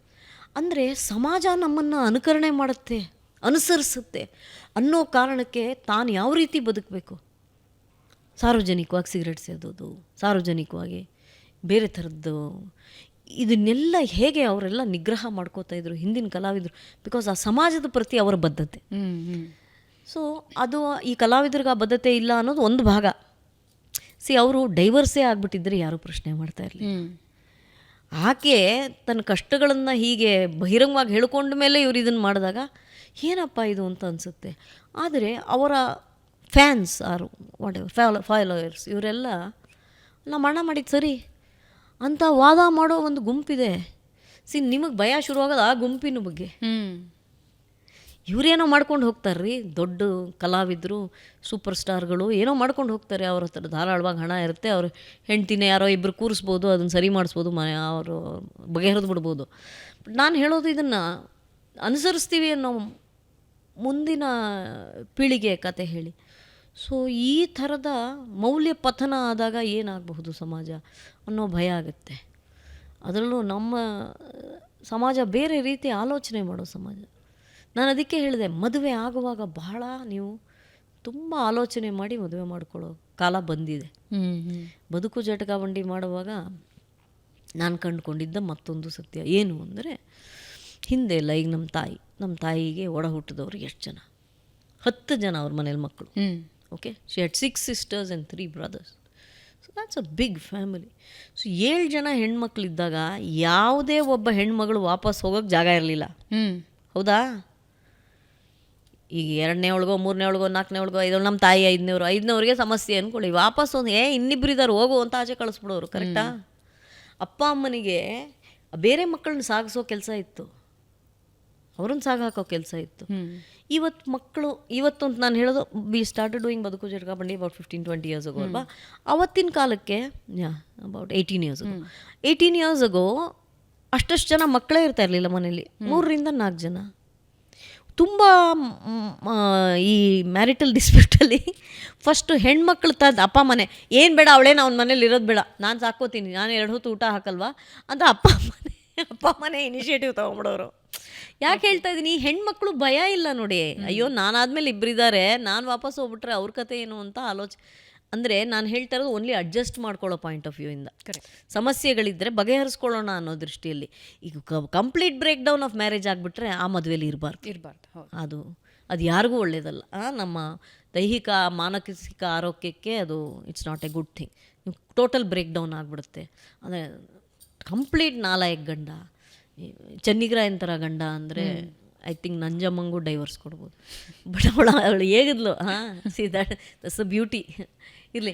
ಸೊ ಆ ಥರದ್ದಾದರೆ ಬೇರೆ. ಬಹಳ ಸಣ್ಣ ಕಾರಣಗಳಿಗೆ, ಸುಲಭದ ಕಾರಣಗಳಿಗೆ ಮನೆಗೆ ಬರೋಕ್ಕೆ ಅಪ್ಪ ಅಮ್ಮನೂ ಅದಕ್ಕೆ ಸಹಕಾರ ಕೊಡ್ತಾ ಇದ್ದಾರೆ ಅಥವಾ ಬೆಂಬಲ ಕೊಡ್ತಾ ಇದ್ದಾರೆ ಅನ್ನೋದು ಎಲ್ಲರೂ ಆಲೋಚನೆ ಮಾಡಬೇಕಾಗಿರೋ ವಿಚಾರ.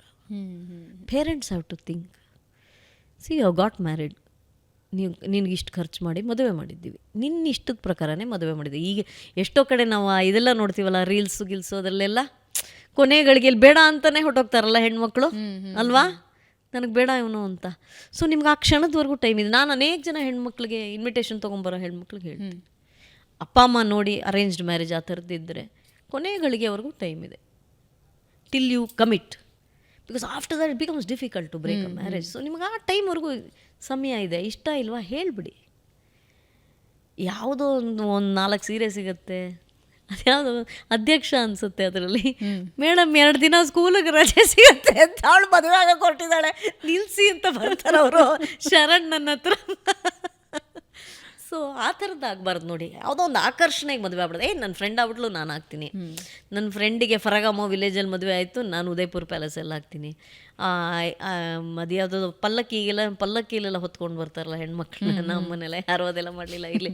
ಸೊ ಪಲ್ಲಕ್ಕಿಲಿ ಹೊತ್ಕೊಂಡು ಬರ್ತಾರೆ ಅನ್ನೋ ಕಾರಣಕ್ಕೋ, ಆ ಫೋಟೋ ಶೂಟ್ಗೋ, ಇನ್ಸ್ಟಾಗ್ರಾಮಲ್ಲಿ ರೀಲ್ಸ್ ಹಾಕ್ಬೋದು ಅನ್ನೋ ಕಾರಣಕ್ಕೋ ಮದುವೆಗಳಾಗಬಾರ್ದು. ರೈಟ್ ಸಂಗಾತಿ ಗುಣಗಳೇನು? Very difficult question. At the same time very right. ಹಾಂ, ಅಲ್ಲ, ರೈಟ್ ವ್ಯಕ್ತಿ ಅಂದರೆ ಪರ್ಫೆಕ್ಟ್ ಅಂತ ಎಲ್ಲೂ ಇಲ್ಲ, ಪರ್ಫೆಕ್ಷನ್ ಹುಡುಕೋದಲ್ಲ, ಸರಿಯಾದ ಸಂಗಾತಿ ಹೆಂಗೆ, ಆಯ್ಕೆ ಹೆಂಗೆ. ಈಗ ಪ್ರಾಬ್ಲಮ್ ಏನು ಅಂತ ಹೇಳಿದ್ರೆ, ನಾನು ಜೋಗಿಯವರ ಪ್ರೀತಿಸಿದವರನ್ನು ಕೊಂದು ಬಿಡಿ ಅಂತ ಪುಸ್ತಕ ಓದ್ತಾ ಇದ್ದೆ. ಇವ್ರು ಏನೇನು ಶೀರ್ಷಿಕೆ ಕೊಡ್ತಾರ್ರಿ ಅಲ್ವಾ? ಸೊ ಅದರಲ್ಲಿ ಸ್ಫುಟವಾಗಿ ಹೇಳೋದಾದರೆ, ನನಗೆ ಹೆಂಗೆ ಬೇಕು ಅಂತ ಒಂದು ವ್ಯಕ್ತಿತ್ವನ ನಾನು ರೂಪಿಸ್ಕೊಂಡ್ಬಿಟ್ಟಿರ್ತೀನಿ ನನ್ನ ಮೈಂಡ್ನಲ್ಲಿ. ಎದುರಿಗಿರೋ ವ್ಯಕ್ತಿಯಲ್ಲಿ ಅದನ್ನು ಕಾಣೋದಕ್ಕೆ ಶುರು ಆಗ್ಬಿಡ್ತೀನಿ, which is a wrong thing ಅಂತ ಭಾಳ ಸುಂದರವಾಗಿ ಅದನ್ನು ವಿವರಿಸಿದ್ದಾರೆ. ಆದರೆ ಈಗಂತೂ ಹೆಂಗಂದರೆ ಸೋಷಿಯಲ್ ಮೀಡಿಯಾ ಜಮಾನ, ನನ್ನ ಬಾಯ್ ಫ್ರೆಂಡ್ ಹಿಂಗಿರಬೇಕು, ನನ್ನ ಗಂಡ ಹೀಗೆ ಇರಬೇಕು ಅಂತ ಇಮ್ಯಾಜಿನೇಷನ್ಗಳೇ ಜಾಸ್ತಿ. ಅದಕ್ಕೆ ಈ ಪ್ರಶ್ನೆ ಕೇಳ್ತಾ ಇದ್ದೀನಿ.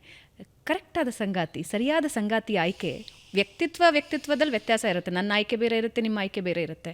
ಆದರೆ ಒಬ್ಬ ವ್ಯಕ್ತಿಗೆ ಜೀವನದಲ್ಲಿ ಸಂಗಾತಿ ಆಯ್ಕೆ ಮಾಡ್ಕೋಬೇಕು ಅಂದರೆ ಏನು ಗಮನದಲ್ಲಿ ಇಟ್ಕೋಬೇಕು ನಿಮ್ಮ ಪ್ರಕಾರ? ನನಗೇನು ಅನಿಸುತ್ತೆ, ಅಡ್ಜಸ್ಟ್ಮೆಂಟ್, ಹೊಂದಾಣಿಕೆ ಮತ್ತು ಸ್ಯಾಕ್ರಿಫೈಸ್ ಅನ್ನೋದು ತ್ಯಾಗ. ಈ ಹೊಂದಾಣಿಕೆ ಮಾಡ್ಕೊಳ್ಳೋದು, ಸ್ಯಾಕ್ರಿಫೈಸ್ ಮಾಡ್ಕೊಳ್ಳೋದು, ಇದೆರಡೂ ನಮ್ಮ ಇಷ್ಟದಂತೆ ಮಾಡ್ತೀವಿ ನಾವು ಅಲ್ವಾ. ಈಗ ನಾನು ಯಾವುದೋ ಪಿಕ್ಚರ್ ನೋಡಿದೆ, ನನ್ನ ಮಗನ ಜೊತೆ 2 ಅವರ್ ಇರ್ತೀನಿ ಅನ್ನೋದು ನಾನು ಮಾಡ್ಕೊಳ್ಳೋ ಅಂತಹ ತ್ಯಾಗ, ಅದು ನನಗೆ ಇಷ್ಟಪಟ್ಟು ಮಾಡೋದು ಅಲ್ವಾ. ಅಥವಾ ಫ್ರೆಂಡ್ಸ್ ಎಲ್ಲೋ ಕರೀತಾರೆ, ಬಾ 2 ದಿವಸ ಎಲ್ಲಿಗೂ ಹೋಗೋಣ ಅಂತ, ಅದನ್ನು ಬಿಟ್ಟು ಮನೇಲಿ ಇರ್ತೀನಿ. ಸೊ ಹೀಗೆ ಈ ಹೊಂದಾಣಿಕೆ ಮತ್ತು ತ್ಯಾಗ ಅನ್ನೋದು ಇಷ್ಟಪಟ್ಟು ಮಾಡುವಂಥದ್ದು. ಅದು ಯಾರಿಗೂ ಗೊತ್ತಾಗ್ಲೂಬಾರ್ದು, ಅದ್ರ ಬಗ್ಗೆ ನಾವು ಮಾತಾಡಲೂಬಾರ್ದು. ನಮ್ಗೆ ಆ ಯೋಗ್ಯತೆ ಇದ್ದರಷ್ಟೇ ಇದನ್ನೆಲ್ಲ ಮಾಡಬೇಕು ನಾವು. ಆದರೆ ರಾಜಿ ಮಾಡ್ಕೊಳ್ಳೋದಿದೆಯಲ್ಲ, ಕಾಂಪ್ರಮೈಸ್ ಆಗೋದಿದೆಯಲ್ಲ, ಅದು ಬೇಡವೇನೋ ಅಂತ ಅನಿಸುತ್ತೆ. ತ್ಯಾಗ ಮತ್ತು ಹೊಂದಾಣಿಕೆ ಬೇರೆ, ರಾಜಿ ಬೇರೆ. Adjusting in a marriage is okay, but should you compromise in a marriage? I don't think so, because the cost of compromise is very high ಅಲ್ಲ. ನೀವು ಯಾವುದನ್ನು ಒತ್ತೆ ಇಡ್ತೀರಿ? ನಿಮ್ಮ ಆತ್ಮಗೌರವವನ್ನು ಒತ್ತೆ ಇಡ್ತೀರಿ. So compromise is not worth it. You can adjust because you love the person, right? Compromise you are making without a choice. ನೀವು ಇಷ್ಟಪಟ್ಟು ಕಾಂಪ್ರಮೈಸ್ ಮಾಡ್ಕೋತಾ ಇಲ್ಲ, ಇಷ್ಟ ಇಲ್ಲದೆ ಕಾಂಪ್ರಮೈಸ್ ಮಾಡಿದಾಗ ಕಷ್ಟ ಆಗುತ್ತೆ, ಅದು ನಿತ್ಯ ನಿಮ್ಮನ್ನು ಕಾಡುತ್ತೆ. ಸೊ ಹಾಗಾಗಿ ಯಾವ ಥರ ಇರಬೇಕು ಅನ್ನೋ ಕಲ್ಪನೆ ಎಲ್ರಿಗೂ ಇರುತ್ತೆ. ಮತ್ತು ನಾವೆಲ್ಲ ನಮ್ಮ ಕಾಲಕ್ಕೆ ಓದೋರು, ನಾನು ಓದಿಲ್ಲ, ನಾನು ಹೇಳಿದ್ನಲ್ಲ ನಾನು ರೊಮ್ಯಾಂಟಿಕಲ್ಲ. ಮಿಲ್ಸನ್ ಬೂನ್ ಅಂತ ಒಂದು ಕಾದಂಬರಿ ಓದೋರು ಹೆಣ್ಮಕ್ಳೆಲ್ಲ ಸ್ಕೂಲಲ್ಲಿ. ಅವನು ಚಾಕ್ಲೇಟ್ ಹೀರೋ ಆಗಿರಲ್ಲ. ಈ ಮಿಲ್ಸನ್ ಬೂನಲ್ಲಿರೋನು ವಯಸ್ಸಿನಲ್ಲಿ ದೊಡ್ಡವನಾಗಿರ್ತಾನೆ. Tall, dark and handsome. American concept of dark ಅವ್ರ ಯುರೋಪಿಯನ್ ಕಾನ್ಸೆಪ್ಟ್ ಆಫ್ ಡಾರ್ಕ್ ಅಂದರೆ ಅವ್ರಿಗೆ ಗಂಡು ಮಕ್ಕಳು ನಮ್ಮ ಬಣ್ಣದವರಾಗಿರಬೇಕು ಅಂತ ಕಲ್ಪನೆ ಇದೆಲ್ಲ. ಸೊ ಹಾಗೆ ಇದೆಲ್ಲವೂ ಆಕರ್ಷಣೆಗೆ ಸೀಮಿತವಾಗಿಬಿಡುತ್ತೆ ಅಲ್ವಾ, ಇನ್ಫ್ಯಾಚುಯೇಷನ್. ಸೊ ಆ ಇನ್ಫ್ಯಾಚುಯೇಷನ್ನ ದಾಟಿ ಬದುಕೋಗ ಇನ್ಫ್ಯಾಚುಯೇಷನ್ ನಮಗೆ ನೆರವಿಗೆ ಬರಲ್ಲ ಅಲ್ವಾ. ಫೋಟೋ ಸುಂದರವಾಗಿ ಕಾಣಿಸೋ ಗಂಡ ಮನೇಲಿ ಸುಂದರವಾಗಿರ್ಬೇಕಲ್ಲ ಅಲ್ವಾ, ಫೋಟೋದಲ್ಲಿ ಚೆನ್ನಾಗಿ ಕಾಣ್ಬಿಡ್ತಾನೆ ಅಂತ ಅವನ ಜೊತೆ ಬದುಕೋಕ್ಕಾಗತ್ತೆ. ಹಾಗೆ ಸೊ ಆ ಆಕರ್ಷಣೆಯನ್ನು ಮೀರಿದ್ದು ನಾವು ಸ್ವಲ್ಪ ಆಲೋಚನೆಗಳು ಮಾಡಿನೇ ಮತ್ತದೆಲ್ಲ ನಿಮಿತ್ತ ಇದೆಲ್ಲ ಹೇಳ್ಬಿಟ್ರೆ ಏನಾಗುತ್ತೆ, ಓ ಇವ್ರು ಯಾವುದೋ ದೊಡ್ಡ ವೇದಾಂತ ಹೇಳ್ತಾರಪ್ಪ ಅಂತ ಅನಿಸುತ್ತೆ. ಬಟ್ ಅದು ಸತ್ಯ ಅಲ್ವಾ, ಹೊಟ್ಟೋಗತ್ತಲ್ಲ ರೈಟ್. ದೈಹಿಕ ಆಕರ್ಷಣೆನೂ ಹೋಗ್ಬಿಡುತ್ತೆ, ದೈಹಿಕ ಸೌಂದರ್ಯನೂ ಹೊರಟೋಗುತ್ತೆ ಅಲ್ವಾ. ಎಲ್ಲ ಕಾಲಕ್ಕೂ ಏನಿರುತ್ತಾ, ಅದಕ್ಕೆ ತುಂಬ ಜನ ಎಲ್ರಿಗೂ ಅದು ಅಫೆಕ್ಟ್ ಮಾಡುತ್ತೆ ಅಂತ ಅನಿಸುತ್ತೆ. ನೋಡೋಕ್ಕೆ ಹೇಗಿದ್ದಾರೆ ಅಲ್ವಾ, ಹಾಂ ಅದಕ್ಕೆ ಆಮೇಲೆ ಅದು ಬದುಕಿಗೆ ಒದಗಿ ಬರಲ್ಲ. ಹೆಣ್ಮಕ್ಳು ತುಂಬ ಇದು ಭಾಳ ಆಳ ಇದು ಅರ್ಥ ಆಗಲ್ಲ, ಹೇಳಿದಾಗ ಅರ್ಥ ಆಗಲ್ಲ. ಶಾರುಖ್ ಖಾನ್ ಥರ ಇದ್ದಾನೆ ಅಂತನೋ ಇನ್ಯಾರ ಥರನೋ ಇದ್ದಾನೆ ಅಂತ ಮದುವೆ ಆಗೋದಲ್ಲ. ರೈಟ್. ಲಾಸ್ಟ್ಲಿ ನಮ್ಮ ಇವತ್ತಿನ ಪಾಡ್ಕಾಸ್ಟ್ನ ಲಾಸ್ಟ್ ವಿಷಯ, ಹೆಣ್ಮಕ್ಳಿಗೆ ಬಹಳ ಇಂಟ್ರೆಸ್ಟಿಂಗ್ ವಿಷಯ. ಮಾಳವಿಕಾ ಅವ್ರ ಹತ್ರ ಎಷ್ಟು ರೇಷ್ಮೆ ಸೀರೆಗಳಿವೆ? ಬಂದು ನೋಡಿ, ನಮ್ಮ ಮನೆಗೆ ಬಂದು ನೋಡಿ. ನಮಗೆ ನೋಡ್ರಿ, ನಮಗೆ ಇದಕ್ಕೆಲ್ಲ ಆದರ್ಶ ವ್ಯಕ್ತಿಗಳು ಅಂತ ಇರ್ತಾರೆ ಆಯಿತಾ. ಈ ಎಷ್ಟು ವಯಸ್ಸಾದರೂ ಸುಂದರವಾಗಿರಬಹುದು ಅನ್ನೋದಕ್ಕೆ ಒಬ್ಬ ಆದರ್ಶ ವ್ಯಕ್ತಿ ರೇಖಾ ಅಂತ ಹಿಂದಿಲೊಬ್ಬರು ಆರ್ಟಿಸ್ಟ್ ಇದ್ದಾರೆ ಗೊತ್ತಾ. ಅವರು ಇವತ್ತಿಗೂ, ಅವ್ರಿಗೆ 70 ದಾಟಿದೆ ಅಂತ ಅಂದ್ಕೊಂಡಿದ್ದೀನಿ, ಅವರೇ ಎಲ್ಲೋ ಹೇಳಿದ್ರು, ಇವತ್ತಿಗೂ ಮದುವೆಗೆ ಹೋದಾಗ ಹೆಣ್ಣಿಗಿಂತ ಜಾಸ್ತಿ ಅವರೇ ಅಲಂಕಾರ ಮಾಡ್ಕೊಂಡಿರ್ತಾರೆ. ಸ್ವಲ್ಪ ಜಾಸ್ತಿ ಅಂತಲೇ ಅನ್ಸ್ಬಿಡ್ಬೋದು. ವಿಶ್ವೇಶ್ವರ ಒಂದು ಉದಾಹರಣೆ ಕೊಟ್ಟಿದ್ರು ನಮಗೆ. ನಾವು ತುಂಬ ವೆರಿ ಲಾಂಗ್ ಬ್ಯಾಕ್, ಒಂದು 15 ವರ್ಷದ ಹಿಂದೆ ಏರ್ಪೋರ್ಟ್ನಲ್ಲಿ ಅವ್ರು ಇದ್ರಂತೆ. ಯಾರೋ ಹಿಂಗೆ ಸರಿದು ಹೋದ್ರಂತೆ, ಅವ್ರಿಗೆ ಮಿಂಚು ಸರ್ದಂಗೆ ಆಯ್ತಂತೆ.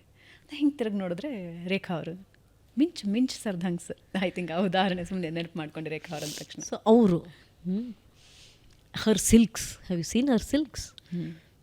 ಕಾಂಜೀವರಂ ಅಂದರೆ ನೋಡಿ, ಅವ್ರ ಹತ್ರ ಕಲಿಬೇಕು. ಅವರು ನಾರ್ತ್ ಇಂಡಿಯಾಲ್ಲಿ ಬದುಕೋರಾಗಿದ್ದರು. ಅವರು ತನ್ನೊಳಗಿರೋ ಆ ದಕ್ಷಿಣ ಭಾರತೀಯಳನ್ನು ಬಿಟ್ಟೇ ಇಲ್ಲ ಅವರು ಉಡೋ ಸಿಲ್ಕ್ಸ್. ಆಮೇಲೆ ಸರೋಜಾದೇವಿಯವರು, ನಮ್ಮಟ್ಟಿಗೆ ಹೇಳೋದಾಗಿದ್ದರೆ ಸರೋಜಾದೇವಿಯವರು ಮಾಡ್ಕೋತಾ ಇದ್ದ ಅಲಂಕಾರ, ಅವರು ಉಡ್ತಾ ಇದ್ದ ಸೀರೆಗಳು ನನಗೆ ಸ್ವಲ್ಪ, ಅವ್ರು ನನಗೆ ಆಪ್ತರು ಹೌದು ಮತ್ತು ನನಗೆ ಅವರು ಈ ವಿಷಯದಲ್ಲಿ ಆದರ್ಶನೂ ಹೌದು. ಜಯಮಾಲ ಅವರು, ಇವರೆಲ್ಲ ನಮಗೆ ಮೇಲ್ಪಂಕ್ತಿನ ಹಾಕ್ಕೊಟ್ರವರು ಹೇಗೆ ಕಾಣಬೇಕು. ಸೊ ಹಾಗಾಗಿ ಸೀರೆಗಳ ಬಗ್ಗೆ ಆಕರ್ಷಣೆ. ಮತ್ತು ನಮ್ಮಲ್ಲಿ ಯಾವುದೇ ಧರ್ಮ ಅರ್ಥ ಕಾಮ ಅಲ್ವಾ, ಅರ್ಥಕಾಮಗಳ ಬಗ್ಗೆ there is no apology in Hindu society. Western society feels apologetic. ಅದಕ್ಕೆ ಅಲ್ಲಿ ಕಮ್ಯುನಿಸಮ್ ಬಂದಿದ್ದು. ನಮ್ಮಲ್ಲಿ ಅಪಾಲಜಿ ಇಲ್ಲ. ಕಾಮೇಶ್ವರ ಅಂತಲೇ ದೇವ್ರನ್ನ ಕರಿತೀವಿ ನಾವು. ಕಾಮೇಶ್ವರಿ, ನನ್ನ ಕಾಮನೆಗಳನ್ನು ಈಡೇರಿಸುವಂಥ ವಾಂಛಿತಾರ್ಥ ಪ್ರದಾಯಿನಿ, ನಾನು ಆಸೆ ಪಡೋದನ್ನೆಲ್ಲ ಕೊಡು ತಾಯಿ ಅಂತಲೇ ಕೇಳ್ತೀವಿ ನಾವು. ಸೊ ಅರ್ಥಕಾಮಗಳಿಗೆ ನಮ್ಮಲ್ಲಿ ತಡೆ ಇಲ್ಲ. ಅದನ್ನು ತಪ್ಪು ಅಂತಲೂ ಯಾರೂ ಹೇಳಿಲ್ಲ. ನಾನು ಹೇಳ್ತಾರೆ, ನಮ್ಮ ಸಂಪ್ರದಾಯದಲ್ಲಿ, ನಮ್ಮ ಸಮಾಜದಲ್ಲಿ, ಹಿಂದೂ ಧರ್ಮದಲ್ಲಿ ಅದು ತಪ್ಪಲ್ಲ. ಸೊ ಏನಾಗುತ್ತೆ, ಅದನ್ನು ನಿಗ್ರಹಿಸ್ಕೊಳ್ಳೋದಕ್ಕೆ ಧರ್ಮ ಕೊಟ್ಟಿದ್ದಾರೆ. ಅದು ನಿನಗೆ ಆಸೆ ಇದೆ ಅಂತ ಗೋರ್ಕೊಂಬಿಡೋದಲ್ಲ, ಗುಡ್ಡೆ ಹಾಕೊಂಬಿಡೋದಲ್ಲ, ನೋ ಹೋರ್ಡಿಂಗ್. ಬಟ್ ಆಸೆ ಪಡಬೇಡ ಅಂತ ಹೇಳೇ ಇಲ್ಲ.